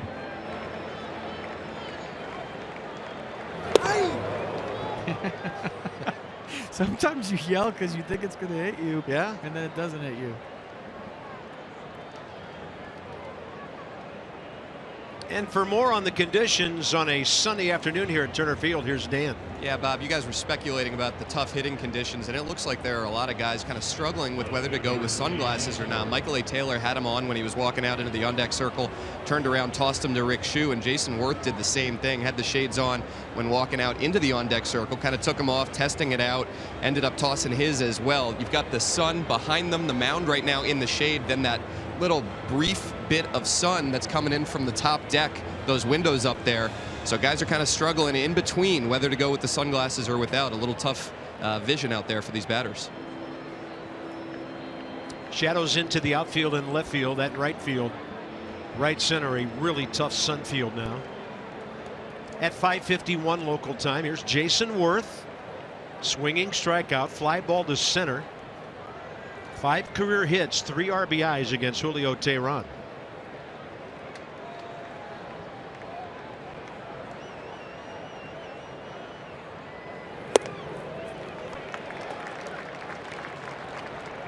Braves bullpen, one of the guys who will be starting for them soon, Daniel Winkler. By the way, Gio was on the lineup card today in terms of being available in the Nationals bullpen from the left side, along with Felipe Rivero and Oliver Perez.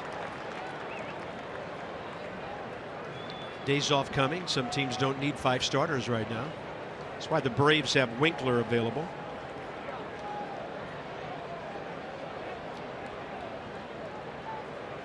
And Jason needs to put the ball in play here. I mean, you just don't want to put it in play. And the inning's over. Double play. He's thinking protect. They're going to go over it. Teheran's throwing the fastball pretty much up in the zone to Worth all day.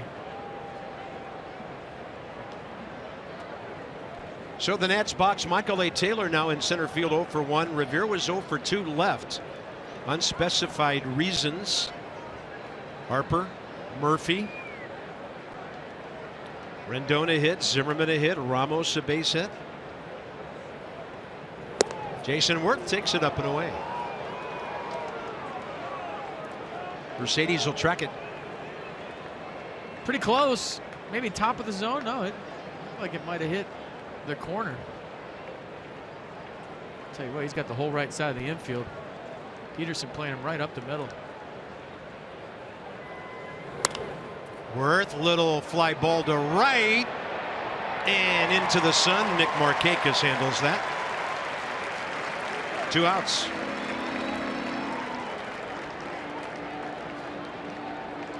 That'll bring in Wilson Ramos, base hit last time. And this time Hector Oliveira is not playing him as deep as he was when that line drive fell in front. Well, he's got to cheat in to throw out Ryan Zimmerman at the plate with 2 outs. Inciarte probably has the best arm out there. Nick Markakis no slouch in right either. He can throw too. Yeah, Bo Porter giving all kind of signals from the first base dugout, positioning his outfielders. So Ramos has pulled it twice, once a grounder to third and a line drive to left.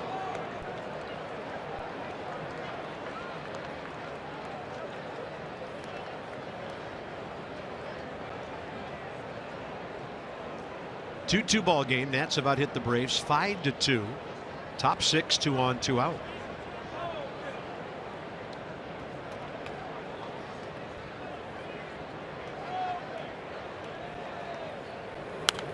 Woo. Wilson Ramos had 1 to work with.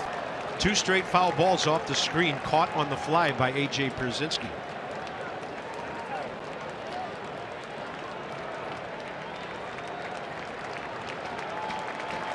And Teran knows that Ramos was on that fastball. He might try to expand with the slider down and away, make it look like a strike on the outer half, and try to break it off the plate in the dirt and trust his catcher to stop it. Big pitch in this game.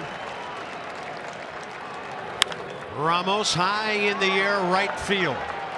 Nick Markakis fighting the sun, and the Nats have now stranded 5 base runners today.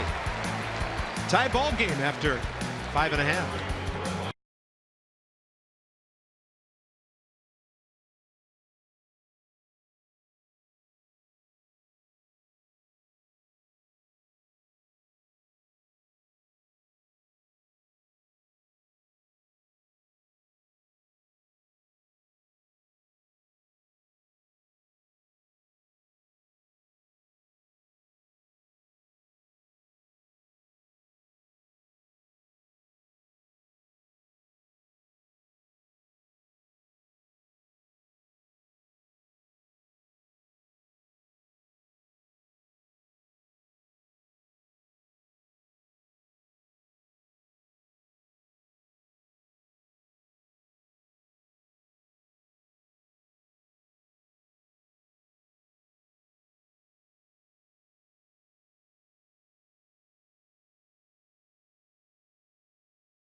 Pretty good. There's no way he could do that again, right? Nah. October 3rd, 17 strikeouts, set a franchise record, career high. Tied Nolan Ryan for the most strikeouts at a no-hitter. One of the most dominant games I've ever seen. That one's going to be tough to top. Both against playoff teams. Both a ground ball to third from a perfect game, I believe. Yeah. And a hit batter in Jose Tabata from a perfect game. That's how dominant those no-hitters were. And then, of course, before either of those, the near miss in Milwaukee. Yeah, there wasn't one hard hit ball that day in Milwaukee. Not one.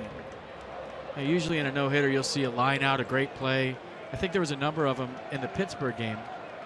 But that day game in Milwaukee, I think there was a soft blooper to second. Might have been the hardest hit ball the whole day. Inciarte, top of the order, bottom of the 6th. Offering to bunt. Rendon charging from third. Strike 1. That's a good idea. He has 40 big league stolen bases in just under 2 years in the big leagues. Only 25 years of age.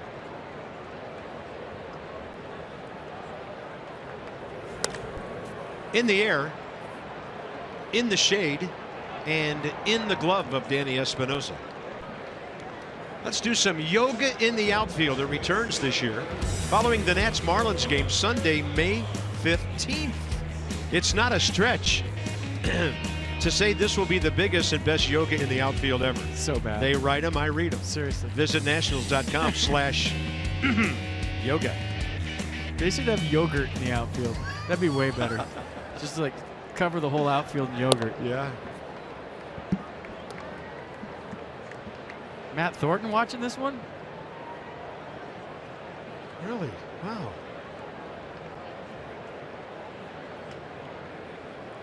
Eric Ibar, a couple of ground balls, 0 for 2. Hot shot, 1 for 3. And that's in front of Freddie Freeman here in the 6th. That's the Braves' first base hit that has not been a homer.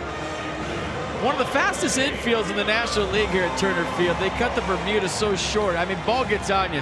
Ryan Zimmerman thought he should have had it, but watch how quick this ball gets through the infield. almost like playing on a grass-covered parking lot. It's well manicured. There's not a lot of bad hops. They water it between innings.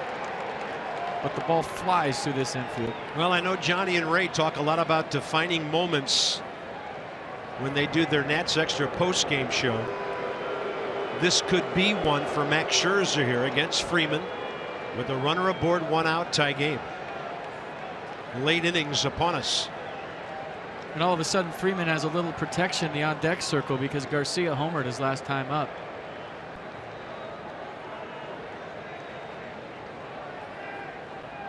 Scherzer loves to hold. He loves to pause and freeze base runners.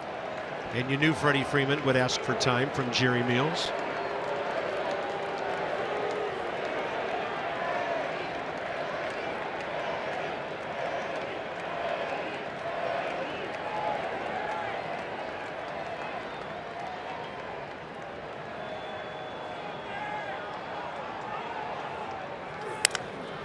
He got jammed. And that's Anthony Rendon at short. Danny Espinosa was not in his shortstop position. He was up the middle. That's a huge out for number 2 here in the 6th inning. At the 6 o'clock hour. BCFP DK on Masson 2. Right now, it's 2-2 Nats Braves. Bottom 6 with Adonis Garcia coming up.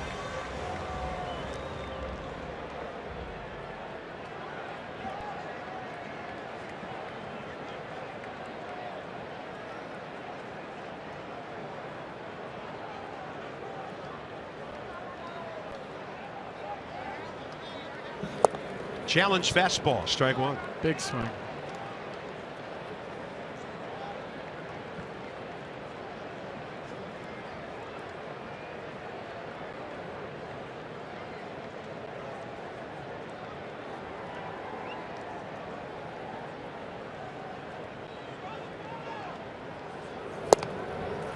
Fishing on the slider.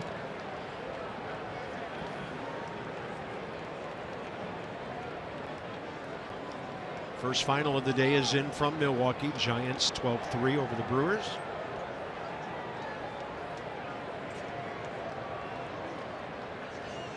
Expand away with another slider off of that one. See what they do here. He goes out there with the heater. Adonis Garcia from Cuba. 309 in an 11-year career there.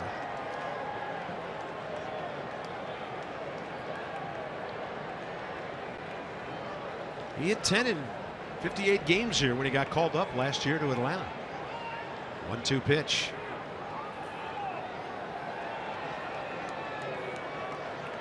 I talked to Mike Maddox before the game. He said probably 100 pitches for Scherzer, but he very intelligently said depends what kind of 100 pitches it was.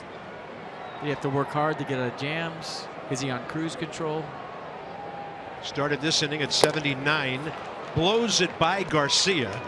And that's it for the Braves in the bottom of the 6th. Espinosa, Scherzer, Taylor coming up. Quite a ball game on opening day. 2-2.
Opening day baseball. Geico highlights 2-2 ball game. Top of the 7th, Scherzer will hit after Espinoza. And before Michael A. Taylor, the Nats are into the Braves bullpen. And it'll be 26-year-old Dan Winkler. They got him from the Rockies in the Rule 5 draft a year ago, December. Just 2 games here last year at the big league level. A fastball slider change will cut the fastball. But his fastball in 2015 averaged 89 miles an hour. He's coming off Tommy John surgery.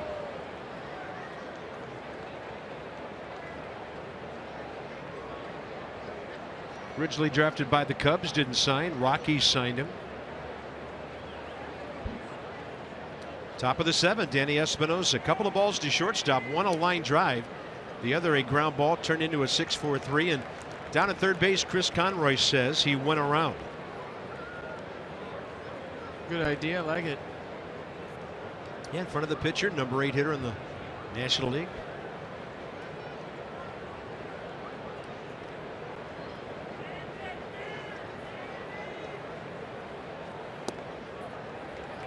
Now it's 0-2 and the battle begins.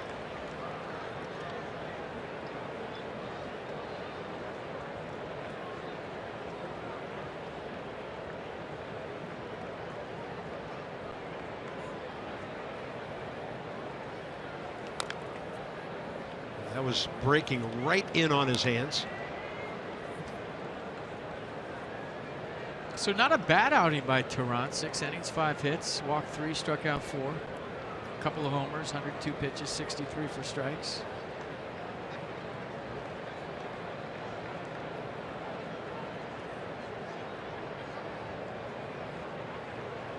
Get a batter. Wild pitch, a double play ball. 2 home runs given up and a pickoff, and Danny Espinoza gone. Leading off the 7th. Max Scherzer is at 88 pitches through 6. The Peanuts are back. No way. They're back in action for the 2016 season with opening day April 14th. Games are running through the 20th. For all your ticket and promotional information, call 703-590-2311 or go to the website. PotomacNationals.com.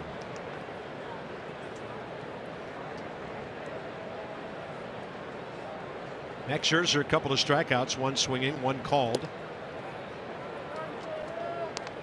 This is where Max Scherzer usually says, I'm getting on and I'm going to score the winning run. This is where he goes like straight Little League mode, where I'm going to win the game myself offensively. We saw him do it a bunch of times last year. He was guessing. Well, I think they're seeing it. I'm reading swings right now. Yeah, that's true. It might be the hardest time to hit just because that backdrop, the dimension of it with the sunlight and the shades. This is when you usually take BP and guys are complaining about not seeing. Imagine trying to hit 92. Yeah. Couple of Ks to start the 7th. Our next 5, and most of them at home Wednesday. Steven Strasburg will be on the mound for the Nats. Bud Norris for the Braves. Home opener, 4 o'clock. WUSA 9 joins us Thursday, off day Friday. 2 more with the Fish, and then the Braves will be in our ballpark next Monday. Steven Strasburg, what a second half. It's his free agent year. Looking for big things.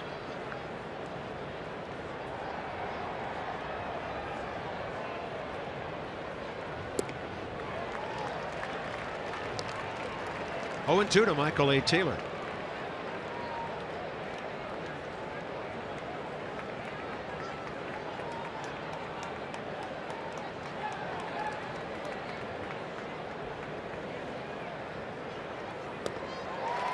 And that's a 1-2-3 inning, all strikeouts by Daniel Winkler. You can see why they can't wait for him to do some starting.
Baseball on Masson, brought to you by American Standard Heating and Air. It's their All-Star Sales event with up to $1,100 in instant rebates or 0% APR for 36 months. You can see the Atlanta skyline from Stone Mountain. We're really digging Stone Mountain today, aren't we? We sent a crew to Stone Mountain, and we're going to show it. Yeah, we're going to show you Stone Mountain until you feel like you're there. All right, 2-2 ball game, bottom of the 7th coming up, and here's Dan with our Coons.com sideline report. Bob, Max Scherzer out for another inning of work, and the Nationals have set how the rest of their rotation will go the rest of this week. It'll be Tanner Roark who will get the start in the home opener on Thursday. Joe Ross will follow him following the off day on Friday, so it'll be Roark Thursday, Ross on Saturday. Then we'll see Scherzer again on 5 days rest. And after that, Gio Gonzalez will get his first start of the 2016 season. That'll be a week from today.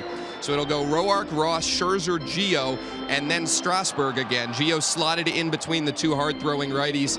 Dusty Baker's saying that he wanted to go with the guys who might go a little deeper into games, Scherzer and Strasburg, around Gio, who has a tendency to, maybe go 5-6 on occasion, to help out that bullpen a little bit in case they get taxed early on in the season.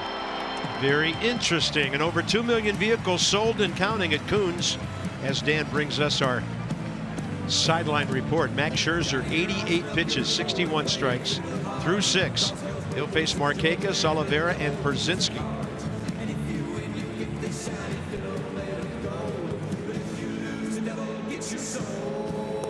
Seven Ks on the day.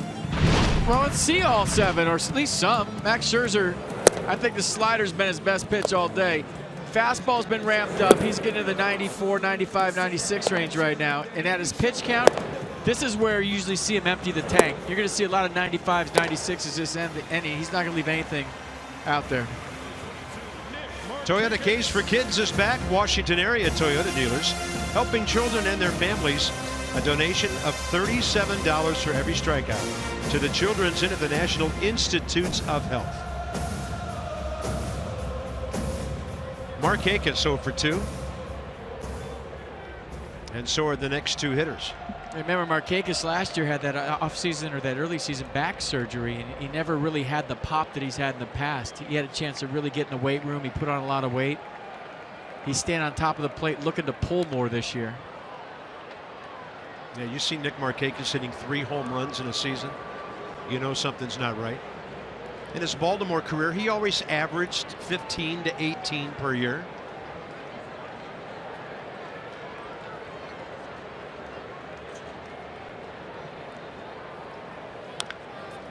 Right side tapper foul.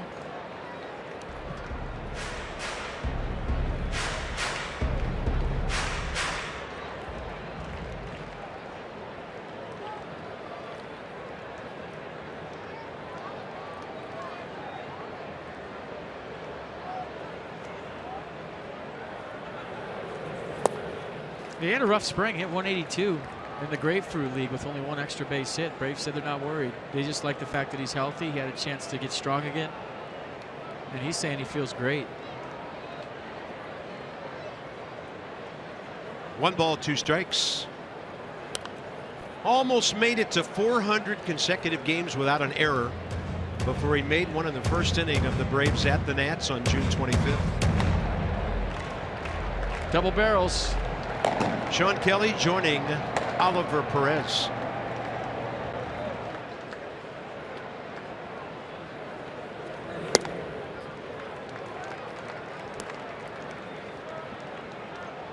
Yeah, that might be the 7th inning matchup you see. 8th inning might be Felipe Rivero and Blake Trinan.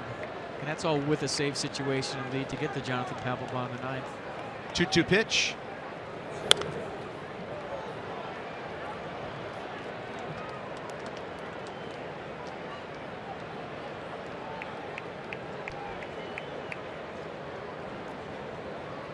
Markakis against Scherzer, career 5 for 21.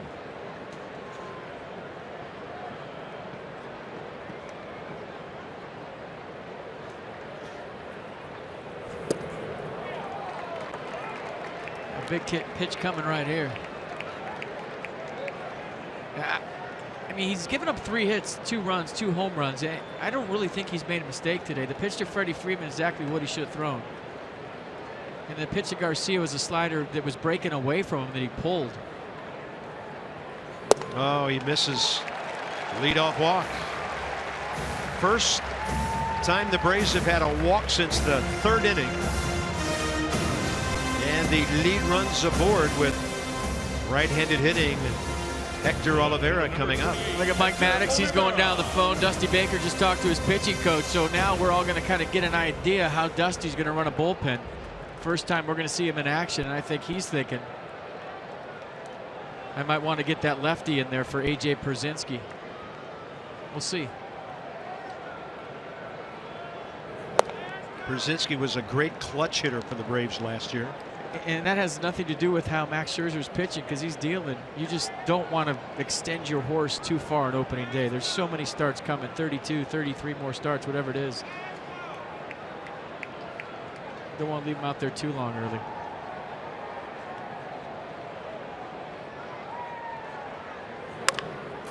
Rolls over a ground ball. Rendon. Murphy played it quickly, but there's not enough pace on that baseball to turn 2. Murphy's saying it should be a double play. He's pointing right now at Nick Markakis. Paul Noward is checking, and are they going to call this a double play? Here we go with the new rule. And a big point in the game, right? And I see a batter walking toward the dugout. So 5-4-3 double play. Bases empty, 2 outs. This is reviewable too, folks. Don't forget, if Freddie Gonzalez wants to review it, he can. The rule states the runner slides by hitting the ground before reaching the base. The runner is able and attempts to reach the base. The runner is able and attempts to stay on the base, and that's where I think this one might have went south for the Braves. Did he stay on the base, or did he go past it? And the runner can't change his pathway to the base for the purpose of initiating contact. So he's reaching the base. That's good. And does he go past the base? Can we stay with it, guys? Look at how far he goes past the base, and that's where Paul Noward got it right and called a double play. You can't go past second base this year, and that's the first time we've all seen that. And it came in a big part of this ball game. And Daniel Murphy was on it. He got up, he started arguing with Paul Noward, and Paul Noward called it. Now Scherzer and Pierzynski. Swing and a miss. 1 ball, 1 strike. It's the right call. I don't like the rule, but it was the right call. Shift on with Murphy in right field. And you've been playing the game the same way for 130 years. No one's getting hurt on that slide. You're going to call double play on it? Yeah, Max Scherzer, the Nats will take it, but it's a silly rule.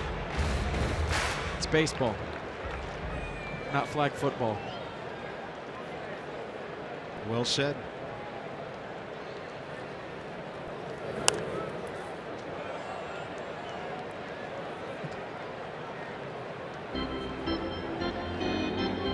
So the Nationals turn their first double play. Sort of. Yeah, it'll go on the stat sheet. Sorry, that's a to get off my lawn segment of the show. I just don't like that new rule or anything about it. 1-2. Pierzynski hanging tough here.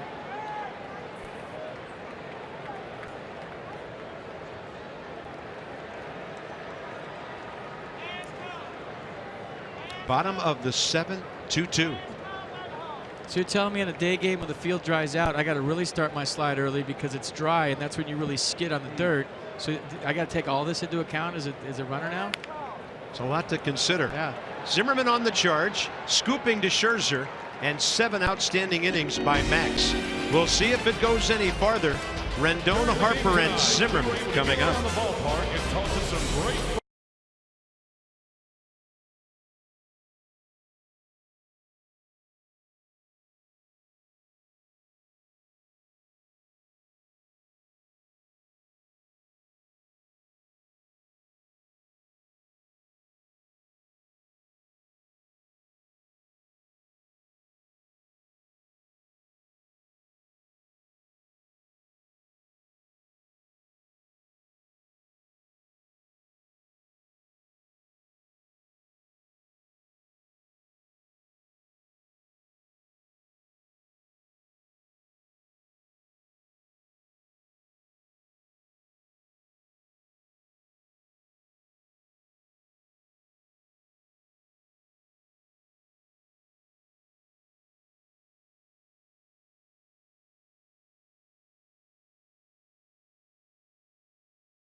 season-long subscription to MLB.tv Premium. Go to T-Mobile.com/MLB to sign up now and catch every moment on America's fastest-growing LTE network.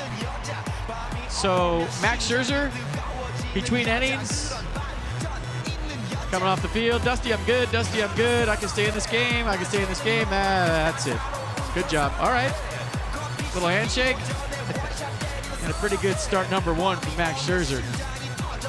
Handshakes everywhere. Fist pumps. Nicely done. And he is hoping that the heart of the order could get him a run here and get him a win.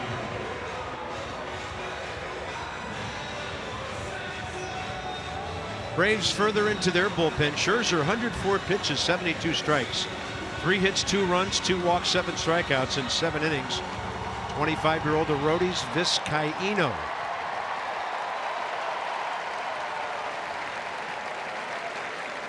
Some of the Nats have seen him before. Anthony Rendon leads off.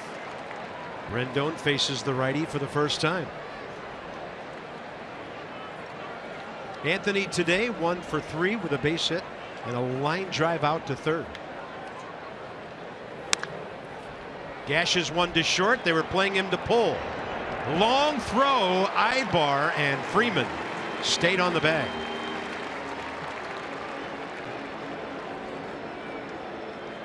His foot on the bag. What do you got? I think it was. Nice splits right there by Freddie Freeman. This might show it better. Yeah, way on the bag. Not even close. He liked to play. Got a big fastball. It averaged 98 miles an hour last year. And Anthony Rendon has hit the ball in the screws pretty much every time today. Yes, he has. Bryce Harper won at bat last year against Vizcaíno. It was a base on balls. Bryce put the Nats on top. Top first with a towering home run to right. Ball that probably went about 360. I think Przinsky catches that at strike one.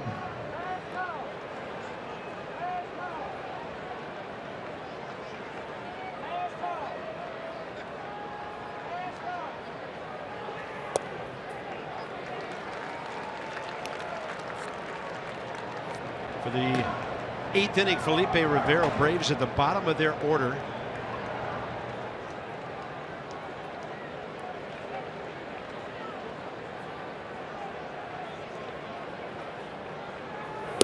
Harper takes a fastball up.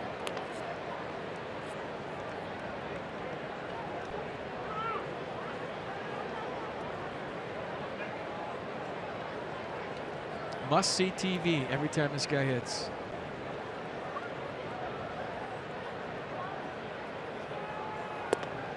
No lines at the concession stands at Turner Field right now. Nissan will track strike 2. I think he was looking away and he got fooled by the location. Everything in the sequence from Vizcaíno has been, you know, I'm going to make this guy beat me with an opposite field homer in a tie game. That one might have surprised Bryce. Going out there again. 99. I think you know what you're getting. They've been all fastballs, right?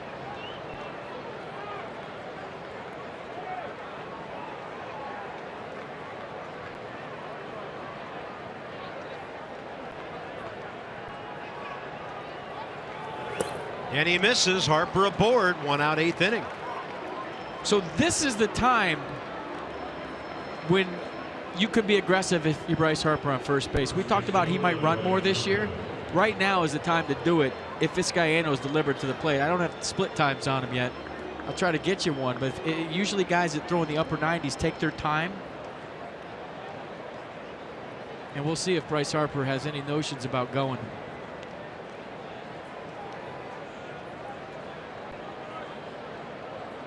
Ryan Zimmerman 1 for 3, base hit up the middle last time. First pitch breaking ball for a strike.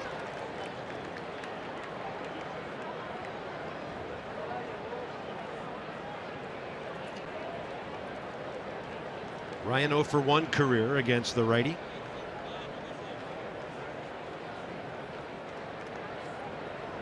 It looked like he was going. It's a good ball game right out of the gate. I don't know if I could take 161 more of these.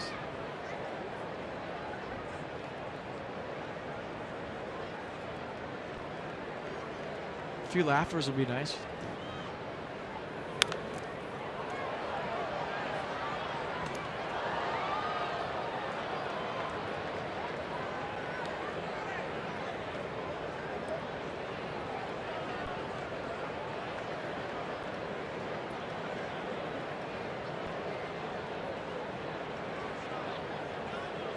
Just like earlier, Braves give Ryan against a right-hander. Up the middle to the left side and a big gap in left center. 0-2 and couldn't get to it. 2 down. Next up, Murphy.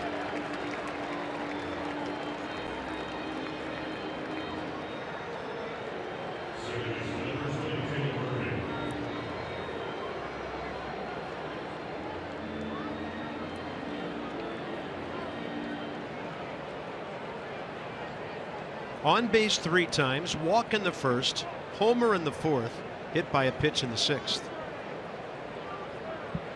Or actually, walked in the 6th. I wrote down hit batter after he hollered. But it was a walk that was just off his belt buckle. Well, that's called selling the call right there. If he made you put hit batter down by his scream, that's. But here's the home run. Watch the foot down early. Click. Straightaway center. Tied this game at 2. That was good right there. Yes, it was.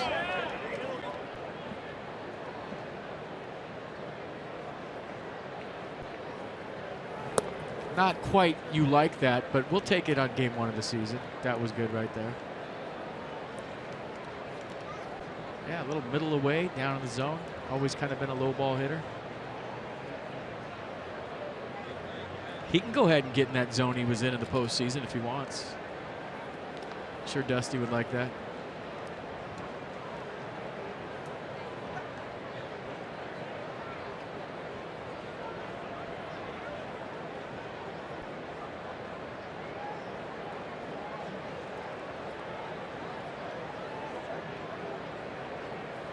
One pitch. Murphy swinging through. A big breaker at 82. Facing Vizcaíno for the first time.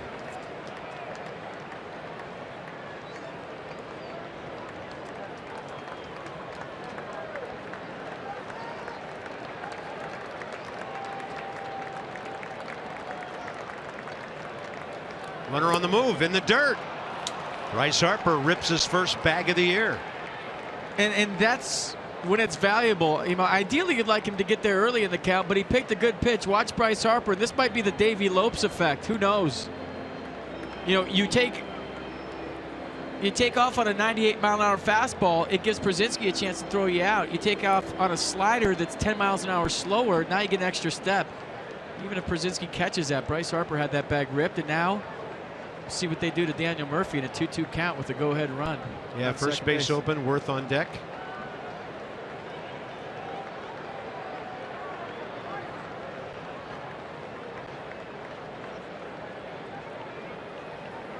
Yeah, Murphy seeing junk in the dirt.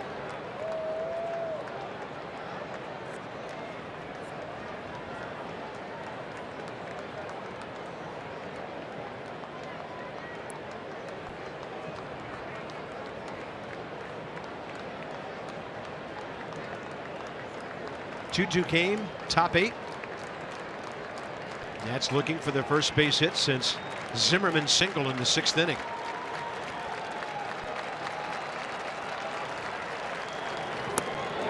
Murphy strikes out. 85 diving on him. Braves bullpen, 2 good innings so far. It stays 2-2. No decision for Scherzer.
Steven Strasburg.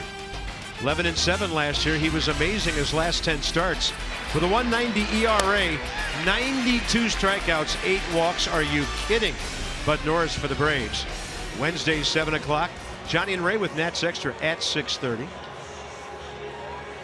And it's a 2-2 ball game now into the bottom of the 8th as Felipe Rivero is about to take over. New pitcher is Rivero, coming off a rookie season, 49 games and a 2.79 ERA. So if I asked you who the top left-handers were last year in terms of velocity, you'd say Aroldis Chapman 1. Then Jake Diekman's number 2. Zach Britton 3, and Felipe Rivero was the 4th hardest throwing lefty in baseball last year, averaging 95.4 miles an hour on his fastball. And his slider is 81 to go with it. So the Braves about to see some heat here in Atlanta.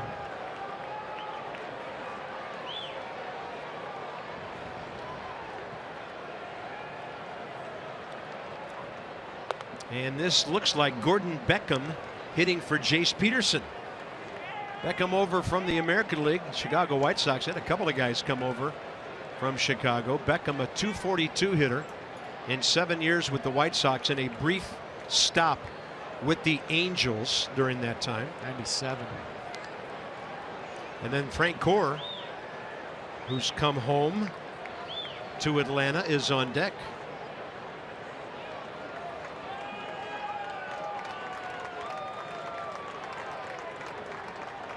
Oh, 2.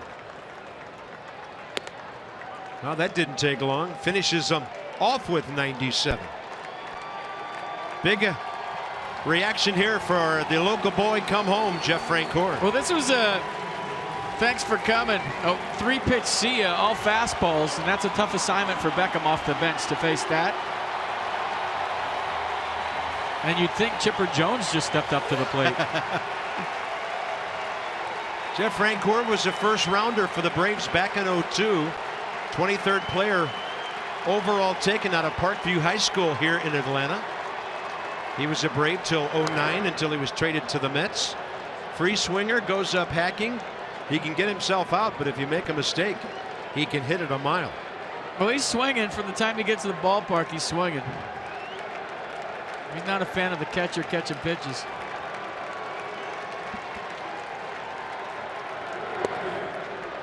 And Rivero moves him back with 97. Francoeur, .261 career hitter, 153 home runs. He had a good year with the Phillies last year. Part-time action, 45 RBIs, 13 homers.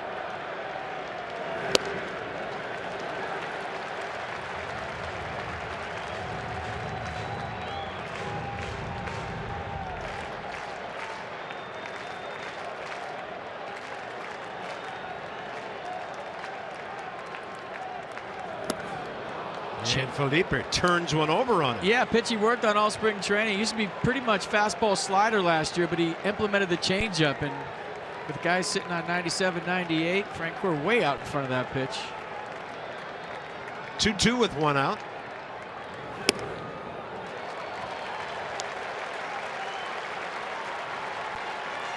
Hard got a walk.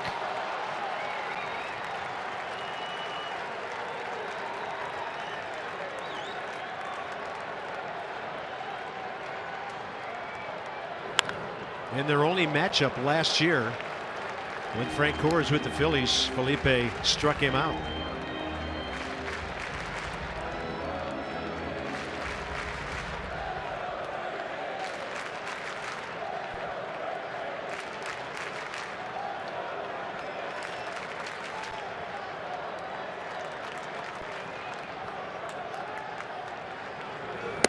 Walked him. Well outside with the last 2 pitches. Lead runs aboard with 1 out, bottom 8. Tough guy to walk.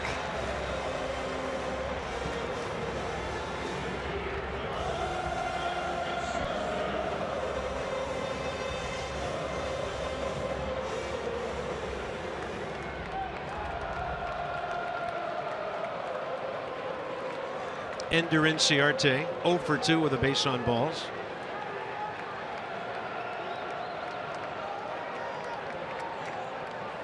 Tough guy to double up. Rendon shallow at third. 95 by him. Well, you can see where he's looking after that swing. He's trying to slap it by Anthony Rendon at third base. Jason Worth giving him a lot of respect in left field, too, in a no doubles defense. And you're thinking left on left, he's probably going to hit the ball that way. Look how deep Jason Worth is here.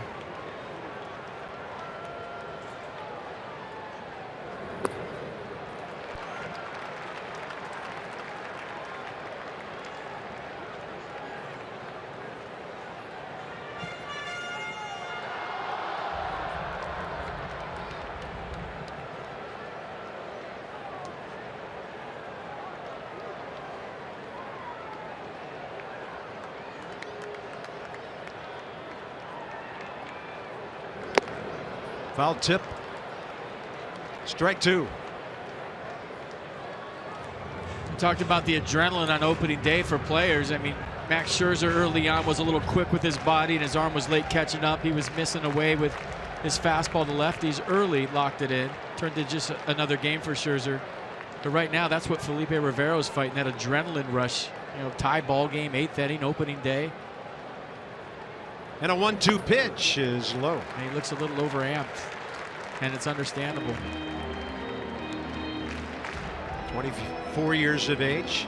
Came with Jose Lobaton. And outfielder Drew Vettleson in the Nathan Carnes deal back in February of 2014. He had 43 strikeouts in 48 innings with the Nats last year.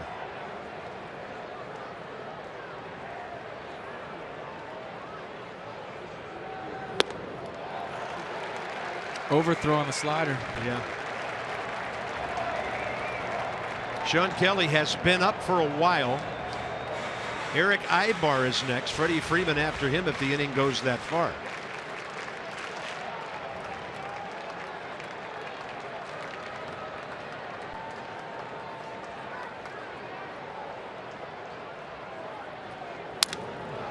Sounded like a busted bat.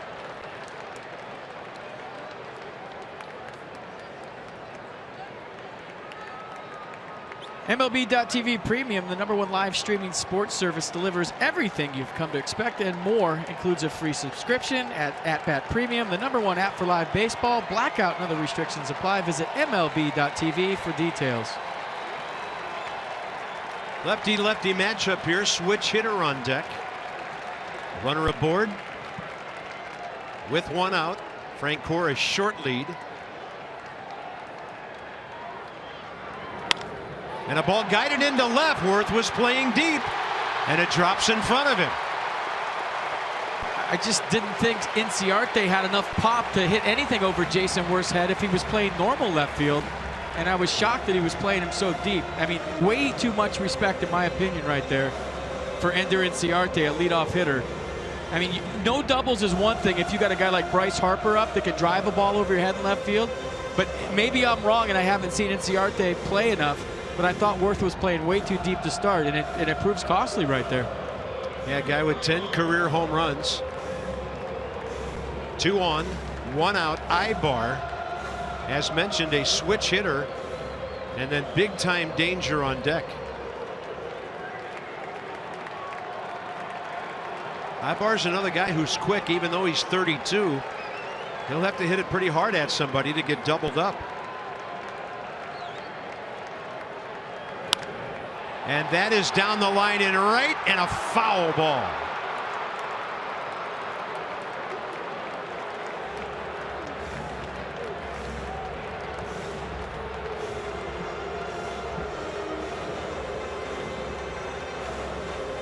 Place is rocking. Sounds like the old days all of a sudden. Yep.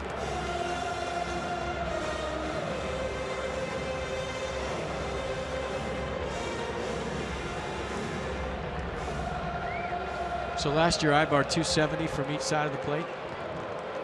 Wow. So I think Dusty wants Rivero in there for Freddie Freeman. Then he might go to Sean Kelly for Garcia. First things first. That ball in the air. Daniel Murphy. Umpires call an infield fly. Wouldn't you know, opening day comes down to Freddie Freeman. against the Washington Nationals with the go-ahead run on second base. And welcome to the 8th inning, Felipe Rivero. In the bottom of the 8th. Good conversation going on between pitching. How do you want to handle this, Mike Maddox? Go out there and tell him.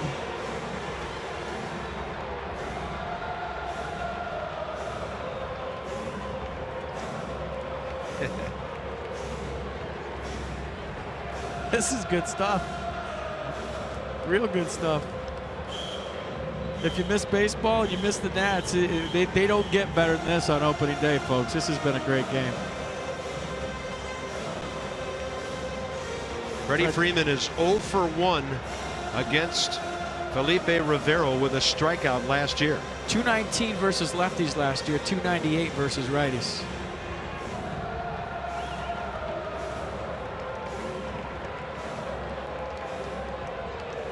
Anthony Rendon, the only man on the left side of the infield. I think you jam him. Throw 98 right under his hands. Go in. Fastballs in all day right here. That's why you have 3 guys on that side of the infield.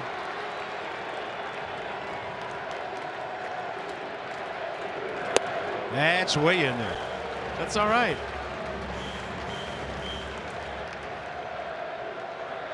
He's such a good bad ball hitter. That's what you really have to be afraid of right here. He likes to take that inside pitch and just flip it to left. Fastball in, curveball away. And maybe they like Sean Kelly versus Adonis Garcia better. We'll see.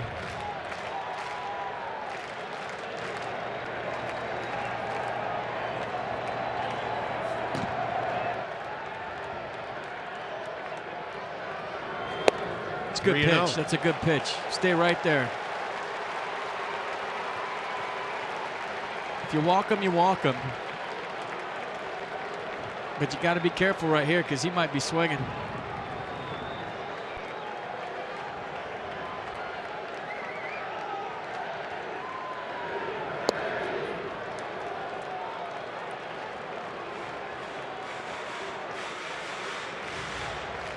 Classic opening day ball game here. Well played, well pitched. All the runs on homers so far. I miss baseball. This is great.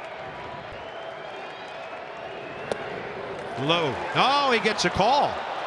Cross him up. The way Ramos caught that made it look on strike.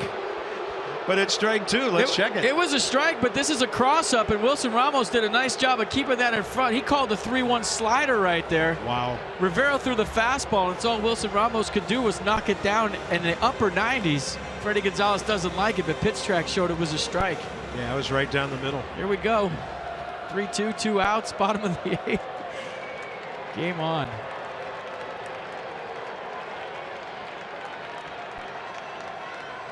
Runners on the move here. And that hit him. It hit Freddie Freeman on the way in, and the bases are loaded.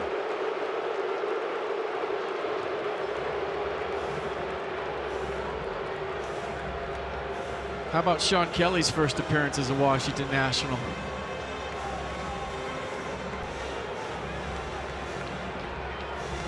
Bases loaded, 8th inning. No big deal. So the Braves against Rivero, a hit, a strikeout, a walk. He's responsible for 3 base runners, and Sean Kelly about to make his debut with the Nats.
Kelly, San Diego, 53 games last year, 2.45 ERA, 63 Ks in 51 innings. That's 11 per 9 innings. Lots of sliders. He threw it 55% of the time last year at 83. Fastball 45% of the time at 92. I think Dusty Baker making the right call here, obviously. Garcia struck out against a Max Scherzer slider last time up, and he likes that Kelly slider versus the Braves third baseman. One out walk, Jeff Francoeur pinch hitting. After that, Enciarte base hit in front of Jason Worth. Freeman hit by a pitch on a full count. Garcia tied the ball game 4 innings ago with a solo shot. Young players like to swing early in these big situations. Heads up. Boy, he buries that one, and Wilson Ramos saves maybe the game. I mean, this is a 58-footer. The slider was obviously the pitch, but an easy take for Garcia. And Wilson Ramos does everything he can to keep this a tied ball game.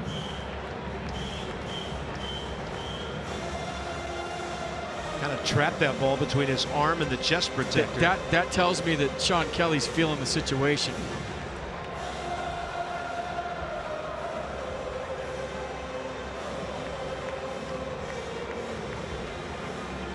I thought I heard the sound of a baseball hitting bare flesh. Yeah. When that thing got him on the bicep. I'm sure Jose Lobaton with his famous line, "We got ice," screamed it at Wilson Ramos. But I don't know if he heard it right now because this place is rocking.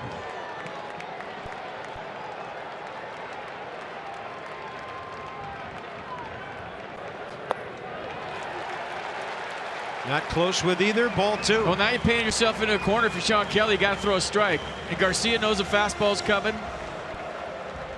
And the first 2 sliders haven't been near, so as a hitter, I'm disregarding any rotation I see. I'm all over a fastball.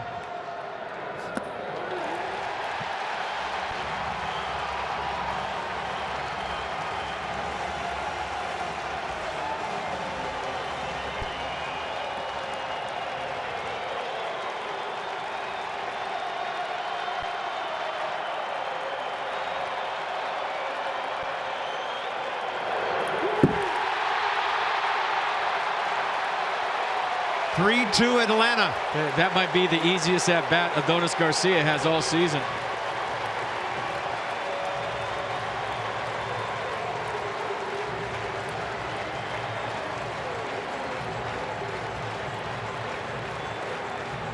Nick Markakis up next. Oliver Perez was up earlier. So Kelly, 1 batter, 4 pitches, nowhere near the strike zone. And the Nationals are down by a run.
Oliver Perez signed by the Nats as a free agent December 11th. 48 games with Arizona last year, 3.10 ERA. Struggled in Houston, with a .675 in 22 ball games. Last year he had an 11 strikeouts per 9 inning rating. And he'll face Nick Markakis here, who is 3 for 5, pardon me, 1 for 2, 1 for 4 career against him. They've seen each other a little bit in the past, and out here is of utmost importance to keep the Nats from going down by 2. He's 3 for 2 off Oliver Perez, who throws a fastball 92 and a slider 80. Got to keep this a one-run ball game. Give yourself a chance in the top of the 9th. Big out right here, said Captain Obvious. Markakis 0 for 2 with a walk today. And there's a strike, a good one, low in the zone.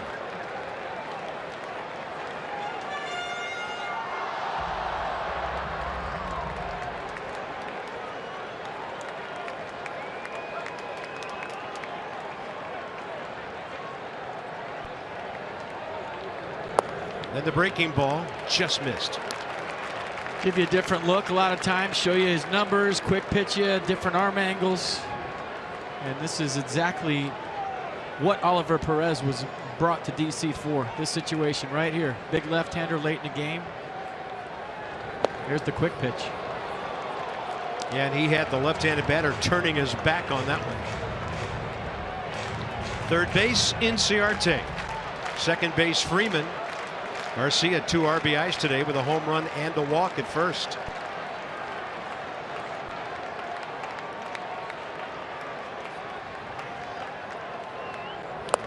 Got him.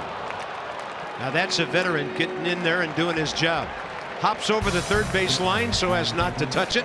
It's up to the Nats against Jason Grilli, Worth, Ramos, and Espinoza.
And just like we promised you earlier in the game, it's Miller time, brought to you by Miller Lite. And your Miller moment of the game has to be the 4-pitch walk to Adonis Garcia. Nats fans not excited about that. And that brought home Jeff Francoeur, who walked to lead the inning off. You don't see Francoeur walk very often, so the base on balls in the 8th haunting the Nats.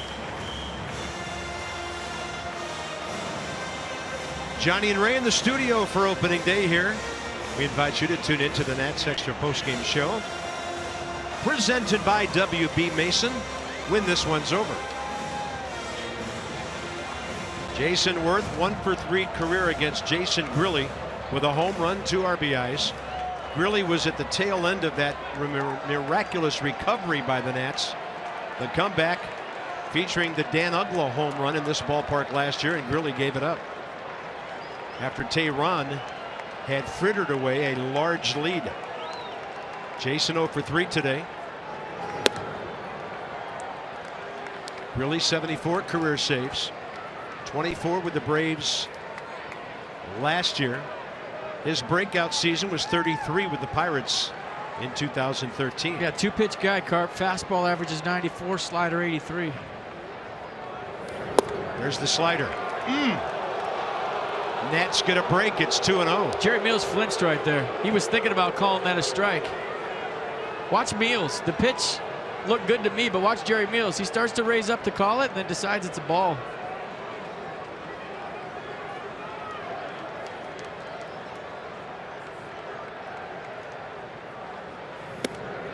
That's upstairs, 3-0. Well, something like that can rattle a pitcher, even a veteran, as FP says, amped up on opening day. Takes you a good couple of weeks to get into the rhythm of the season, get into your routine. But opening day, I don't care who you are, you're excited. That ball missed inside. Tying run is on base on a 4-pitch walk. Game on. Nobody really on the bench to run for Jason Worth if you're thinking about that. Trey Turner's in AAA. Yeah. You know, Jason would probably be upset that I even just mentioned him. I'm probably going to hear about that one. Ramos and Espinosa. Yeah, Michael A. Taylor had to come into the game earlier, or we'd see him at first base. Nats need a left-handed bat for the number 9 spot. Drew or Robinson when it gets down that far. Wilson Ramos 1 for 3. 0 for 4 career against Jason Grilli. Look at the defense the Braves are setting up. Wilson Ramos has the whole right side. It's almost a shift completely on the left side. Freddie Freeman has to hold Jason Worth on. But, I mean, you could hit a 57 hopper through here and you got first and third. This is, and we've seen Wilson do that many times. Funny thing is, for a ball in the air, they pinch him toward right center. Breaking ball. Appeared to be hanging up there for a moment. Ramos foul tipped it. You know, it's hard to steer the baseball. It's hard to guide it. But in this situation, if you're Wilson Ramos, you know, you have to feel like you get your hands inside the baseball and hit something the other way, because that's a free hit if you just get fisted to the right side. Fastball up. Should this one go to the bottom of the ninth, Blake Trinan getting ready. If the Nats could hop on top, you'd probably see Papelbon, and who's walking around back there, if they get a couple of guys on base. Or if he shoots one in the bleachers. Nice thought. 1 and 2, nobody out. He's trying to go that way. Yeah, that was an inside-out swing.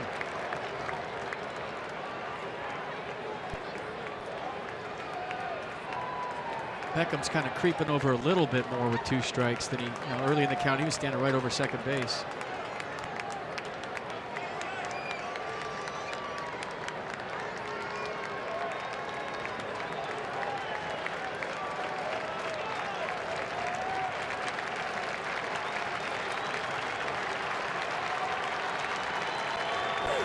Ramos, and there it is. What a great at bat by a big, strong pull hitter. 2 on, nobody out. Danny Espinosa next. I mean, if the Braves are playing straight up right there, that's 4-6-3 double play, and there's 2 outs, nobody on. I mean, he hit this right where the second baseman's been standing for 130 plus years, but you could see the whole at bat. He never sees this shift. That's right at a second baseman. Beckham was playing him up the middle the whole time. Great piece of hitting by Wilson Ramos. Nats in business here in the top of the 9th. Got to bunt Danny Espinosa here, don't you? You would think so, and Danny's such a good bunter and runner. He could beat out a bunt. Stephen Drew has come out on deck. Another shortstop who's got pop. It's a great game. Just a great game right out of the gate. What else do you want? Danny Espinosa, career 0 for 2 against Grilli with a couple of strikeouts and a walk. Squares up, sees the pitch low, ball 1. Dusty Baker's a guy that'll switch it up on occasion, where he'll put on a bunt early in the count, then he'll put on a hit and run later. But with nobody out, there's no way he's going to hit and run right here. This is a straight bunt situation for Danny Espinosa. And for all you young players out there, in a sacrifice situation, bunt strikes, #1 rule. If it's a ball, pull the bat back. Freeman really coming in. So Espinosa looking to the third base line. And in these situations, you look at your defense, how they're set. Right there, Garcia went to the line. Jason Grilly's in charge of the third baseline right here, so Espinosa's doing the right thing. Bunt it to third. Maybe hang in there just a click longer and make sure the bunt's down before you run. But unless Freddie Gonzalez puts on a defense right here, the play is to bunt it to Garcia at third and let Jason Worth walk in behind. What a great replay from the lower third camera showing Danny walking into the bunt right there. Some pitchers you can't do that against.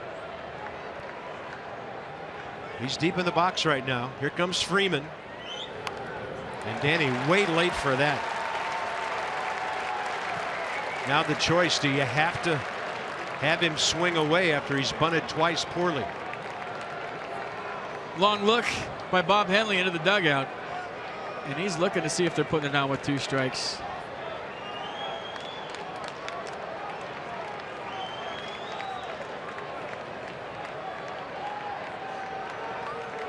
Game on the line right here. 2 on, nobody out, top of the 9th.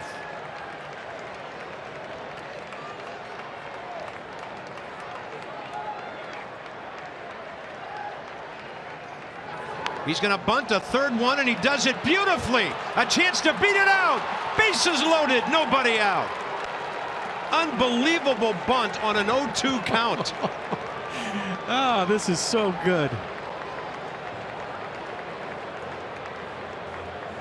I mean, the Masters is right around here on Thursday, and Danny Espinosa just went Pro V1X Balada and spun it back to home plate with 2 strikes. And basically the game on the line. He doesn't get this down. You never know what's going to happen, but a perfect bunt with 2 strikes by Danny Espinosa loads the bases. How about that? And how ironic is this? Stephen Drew, a native of Hayhira, Georgia, still lives here in the state of Georgia, is the pinch hitter for the Nats in the top of the 9th.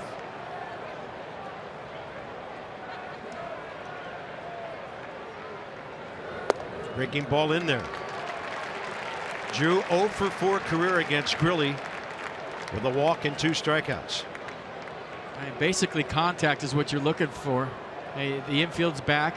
They're playing for the double play. You have to concede the run right here. Ideally, you want to hit a gap, if not a sac fly, but just contact.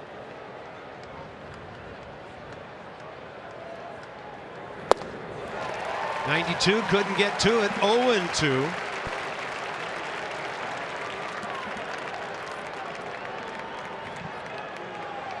Well, there was a 1-out walk in the bottom of the 8th and a leadoff walk in the top of the 9th. Pitchers getting in trouble.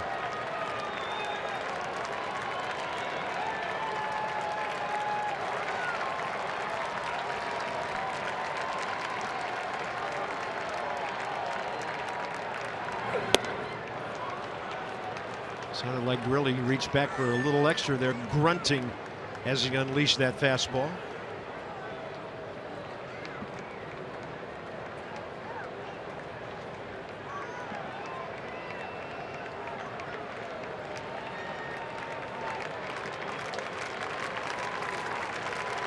'33-year-old Stephen Drew.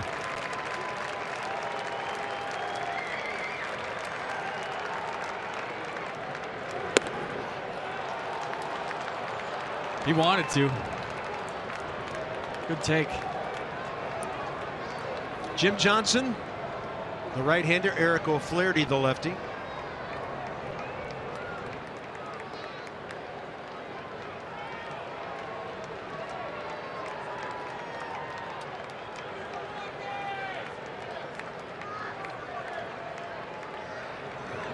And a 2-2 gets him. Hard curveball that locked up Drew, and now Michael A. Taylor. Pretty good pitch by Grilly. Backdoor slider. Drew gave up on it, came back and got the outside corner. So the line moves to Michael Taylor, who, if I'm right, hit a grand slam in Arizona in a very similar situation last year. Yeah, and did not start that game either. Bryce Harper got thrown out. Michael Taylor came in and was a hero. And Michael's got to put the ball in play here. Struck out his last time up. He's 0 for 2.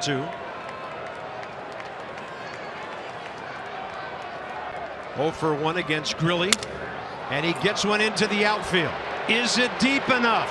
Worth is the runner. Henley sends him.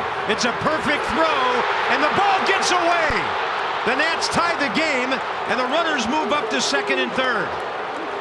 The throw was right on home plate. Sac fly for Taylor.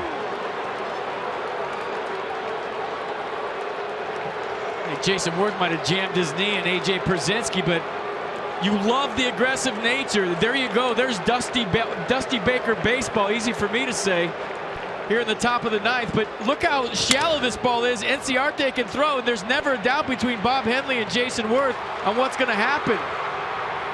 The throw beats Worth by 2 steps. Pierzynski never had the baseball. He never had it in his glove to make a tag, but a clutch throw by Enciarte. You love the fact that the Nats are taking a chance. The game's either going extra innings or it's over right here. And Jason Worth with a late tough slide points at the baseball, and this one's tied. Anthony Rendon, 2 runners moved up on that play. Cardiac Nats, folks, 2016 version. They had to give an error because of the other runners that moved up, and that's upstairs to Rendon.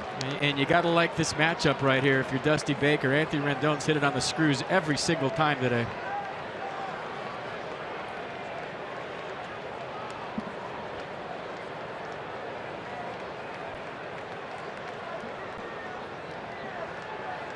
Anthony Rendon has hit the ball hard 4 times today. That's a breaking ball out into left center, chasing it Enciarte. He's there, and he grabs it right in front of the track. Some twists and turns in this game. Early, it was the long ball. Now it's small ball who will win.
Right on target. Well, not always the third base coach's call on this. I mean, there's times when you can get in an argument with him while the ball's in the air and say, he's saying no, no, no, and you're saying I'm going, I'm going, I'm going.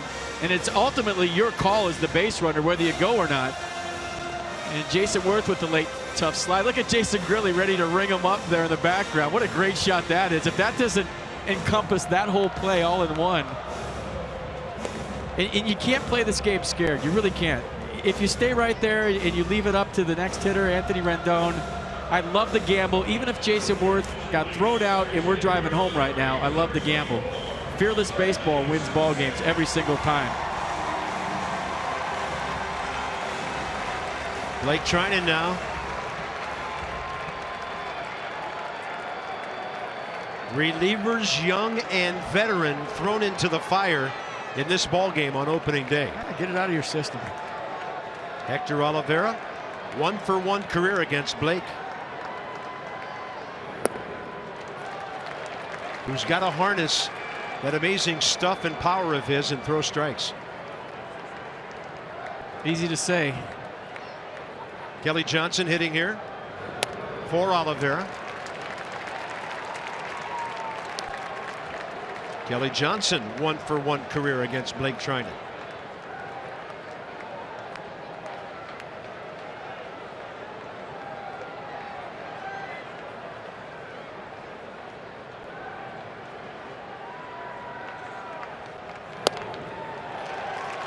And left-handers have been the big problem for Blake over the last year and a half. You're just seeing a lot of nerves right now out of the bullpen on both sides. Jason Grilli, a veteran, you saw how amped up he was. His body was quick, his arm was trailing, he couldn't throw strikes. To harness your delivery for a pitcher on opening day and not get too quick and jump out there and have your arm trailing and lose your release point is not an easy thing to do. It's like a hitter today. You look at the scoreboard, there's only 11 hits in this ball game. As a hitter, when you're amped up, you jump at the pitcher, and it's tough to hit. So I think the point of today's game is there's been a lot of guys that you can see are very overexcited on opening day. Not too many people talk about it, but I don't care who you are, how many you played, you're always excited. A.J. Pierzynski, 1-for-3 career with an RBI against Trinan. The Nats started with Danny Espinosa on the right field side of the second base bag, and then he shifted back just to the left field side. But that at bat by Wilson Ramos is what really made that inning happen for the Nats. Well, behind in the count, 2-strike count, they're over shifting, and he takes advantage of that defense. Well, that and, you know, a 2-strike bunt by Danny Espinosa, that'll get your blood going when you square around with 2 strikes. I like the fact that he changed it up and he tried the bunt to third twice. It didn't work, and then he brought one with him. He's always been more comfortable left-handed bringing the bunt with him towards second base. A couple of huge at-bats there.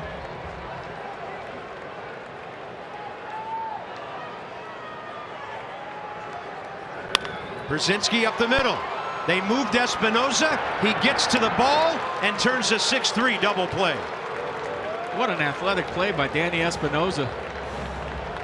Ball took him to his left. He had to hit the brakes, come back to second base, go against the grain, and he does a jump throw right on the money to Ryan Zimmerman. So you want to see an athlete, folks? Watch this play. Going the other way, hit the brakes, jump off the bag, and throw all in one motion. How gorgeous was that by Danny Espinosa? Beautiful play by the Nats shortstop-ish. Here's Gordon Beckham, the second baseman, overmatched last time when he was blown away by Felipe Rivero to start the 8th. Then Felipe lost the plate. And that should relax Blake Trinan. Beckham facing him for the first time. 0-2.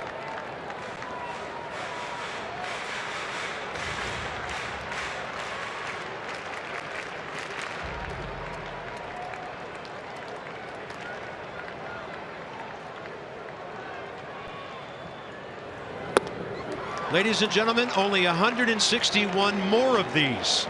We're going to the top of the 10th in a scintillating 3-3 game.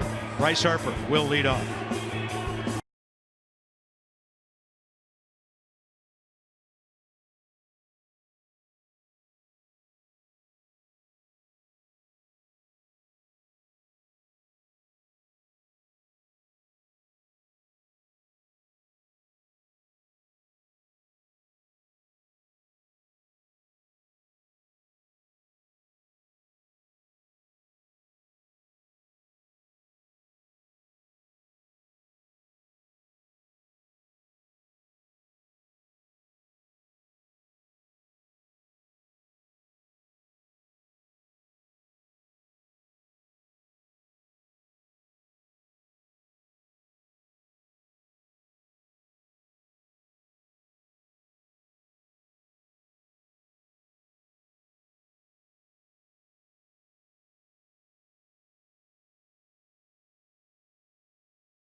We head to the top of the 10th inning. I mean, what do you want? You waited 6 months for baseball. It's opening day, and this game's had everything from Max Scherzer doing his thing, Bryce Harper hitting a home run, his first at-bat of the year, Daniel Murphy, the new Nat, going deep to tie it at 2, Danny Espinosa with a 2-strike bunt. Well, I mean, this game has had everything.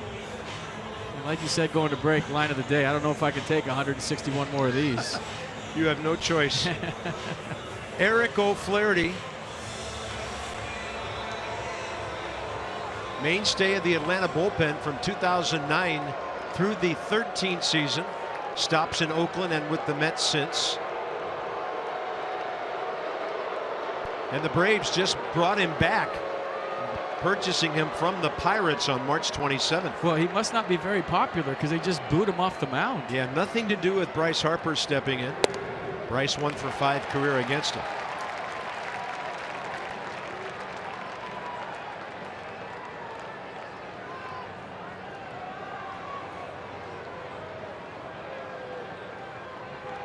'31-year-old veteran, 23-year-old defending MVP, 2-hopper right side, 1 out. Bryce is 1 for 3 with 2 walks today. Ryan Zimmerman next. And leave him in to face Zim. Yeah, they've got Jim Johnson. Alexi Ogando, former Texas Ranger, who they've added to their bullpen. Zimmerman against O'Flaherty. Not as great as you might think, 2 for 11. So Eric's found a way to get Ryan out. Lefty's career 209 versus O'Flaherty. Righty's 271. Ryan 1 for 4 today, 3 ground balls, a strikeout. O'Flaherty keeping the ball down, 2-0.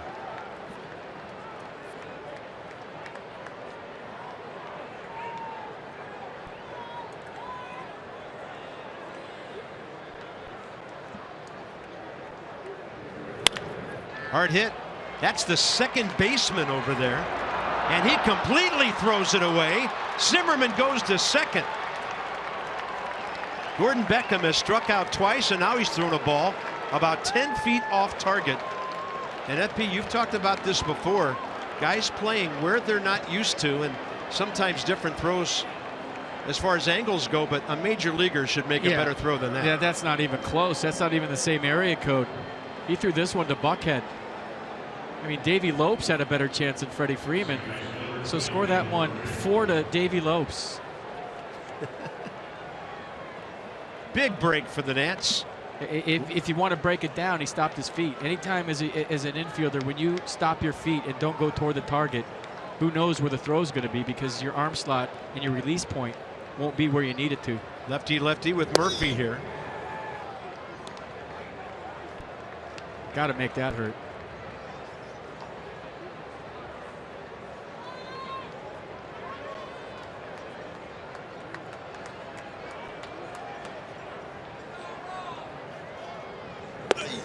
Hey, there he goes again, 2-0.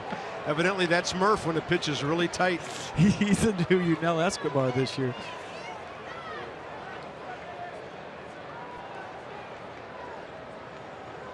Always been a very animated player.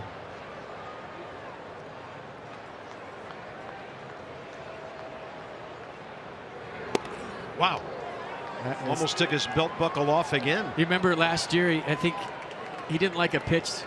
He was chirping from the Mets dugout at Nats Park, and the umpire said that's enough, and he turned around and pointed at Murphy on his back and said, "It's me. I'm the one who's been chirping in the dugout." So he's going to be fun to watch. Yeah, I remember that.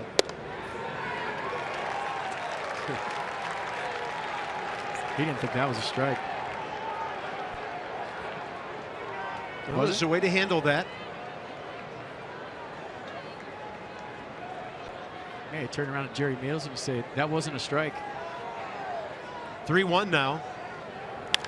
Murphy left field. Fair ball. It's on the ground. Zimmerman home. And there's the doubles machine known as Daniel Murphy. 4-3 Nationals.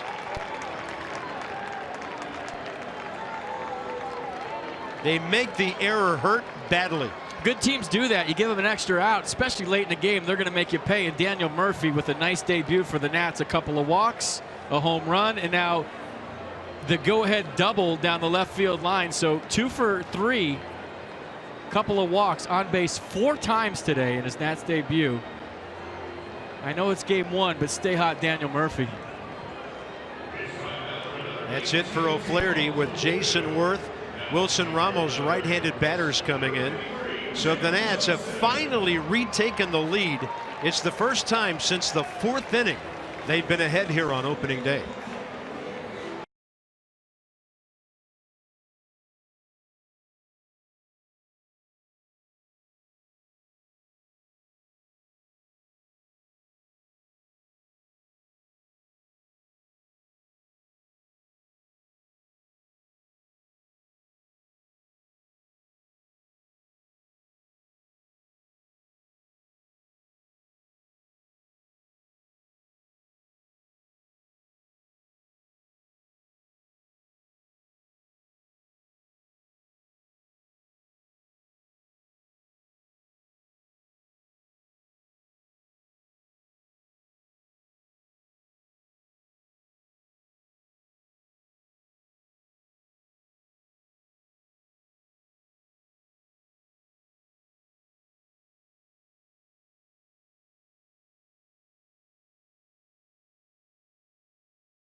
Murphy as he puts the Nats on top.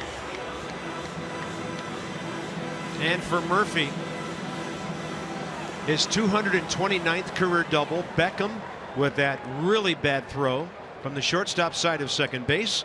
And now it's former Oriole Jim Johnson who takes on Jason Worth. Saved 101 games for the O's in 2012 and 2013 combined. Fastball, curveball, change. 3-pitch guy, fastball averaged 94 last year. Yeah, he was here last year for 49 games, moved on to the Dodgers, and then the Braves re-signed him as a free agent November 30th. Jason Worth drew that walk against Jason Grilli that led off the 9th inning. 0-1, and that's way inside. If you start yelling "I" when the balls are inside, we got problems. Papelbon ready. Worth 1 for 5 career against Jim Johnson. To the shortstop, playing in a really deep pull position. That throw on target, 2 outs.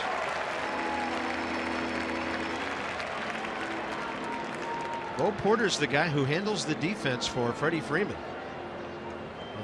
They've been out in some different kind of defensive formations tonight. Now, when Bo Porter was a manager of the Houston Astros, they used to do all kinds of shifts. Yeah.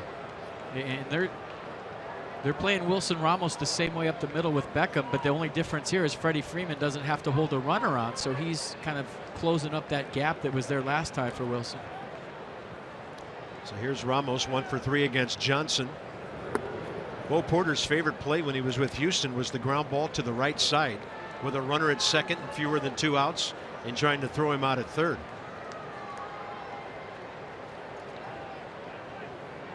I'm just still not a fan of trying to reinvent the wheel. Maybe I'll come around. Don't. Ramos made an offer he did hold, says Ron Culpa.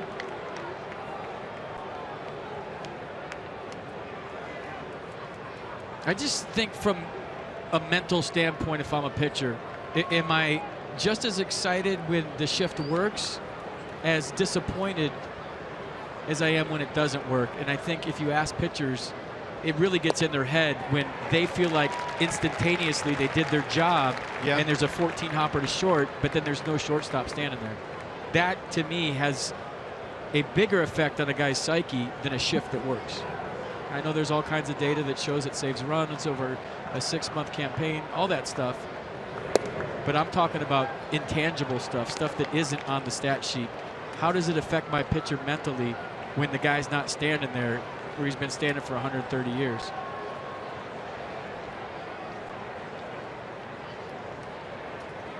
There's no data to show that. 3-1, Ramos late. Some heavy sink on that 91.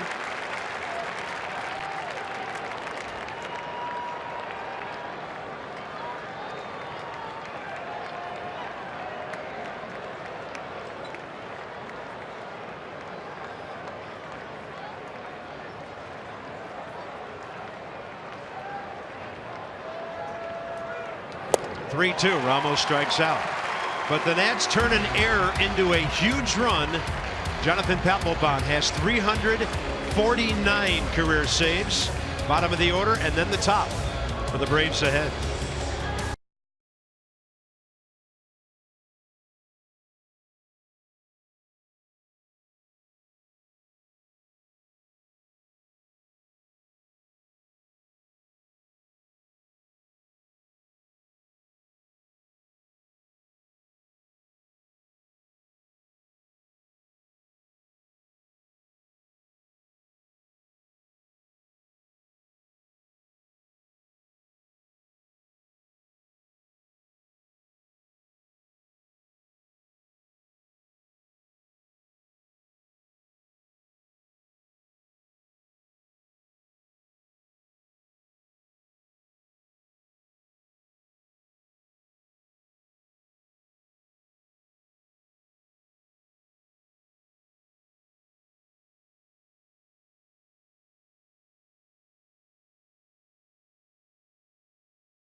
Never miss a homer or game-changing play. By the way, we'll have a homer in a moment.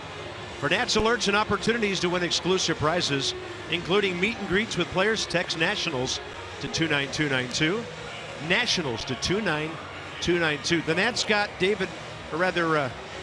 Daniel Murphy off Broadway, and he has had quite a debut. He walked his first time up, so his first official at-bat as a Washington National. He goes yard straight away center field and really enjoyed it. And then we enjoyed his first double as a Washington National in the top of the 10th, scoring Ryan Zimmerman, who reached on a 2-base error.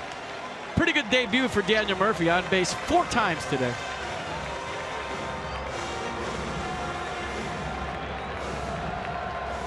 Jonathan Papelbon will face Jeff Francoeur, who came in to pinch hit in the 8th inning. Stayed in to play right field. 3-pitch guy, fastball slider split as the out pitch. Fastball averaged 91.4 miles an hour last year. Francoeur career against Papelbon, 1 for 7 with a run batted in.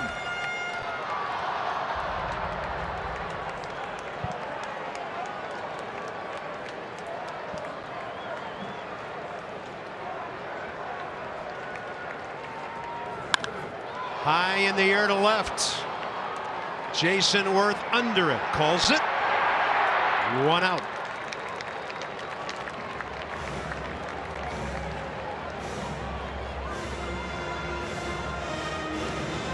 What do we have in store for you Wednesday night? We'll wait and see after this one's over. The Nats on top, trying to grab a dramatic win. Steven Strasburg and Bud Norris. You need a day off after this one. This is great.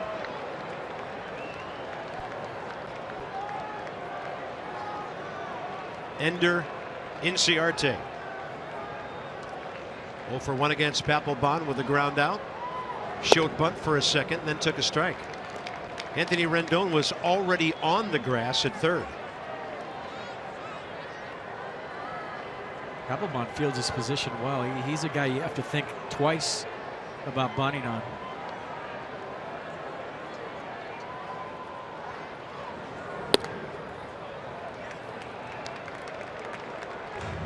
Last year, 1.59 ERA with the Phils, 3.04 with the Nats, 24 saves combined.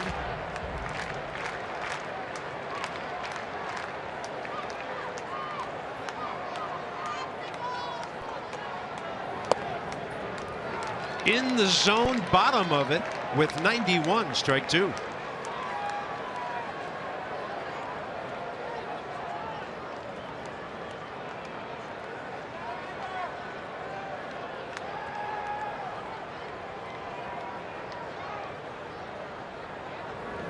Got him.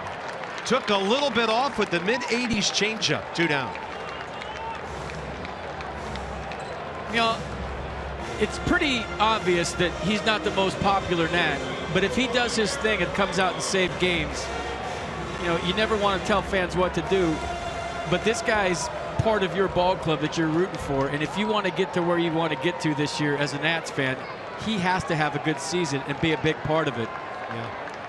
And last year is last year, and I'm all about bygones be bygones and turning the page. This is a new season. He has come out throwing strikes here. Eric Ibar, 2 for 9 career against him. Rendon even with a bag at third.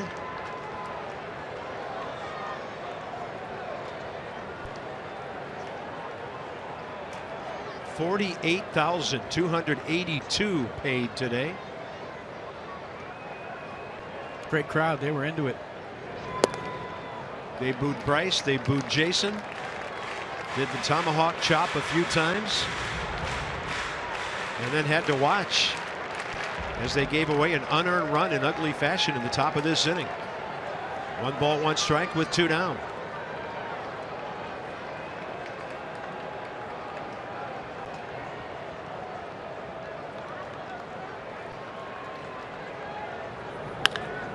Fair ball. Zimmerman.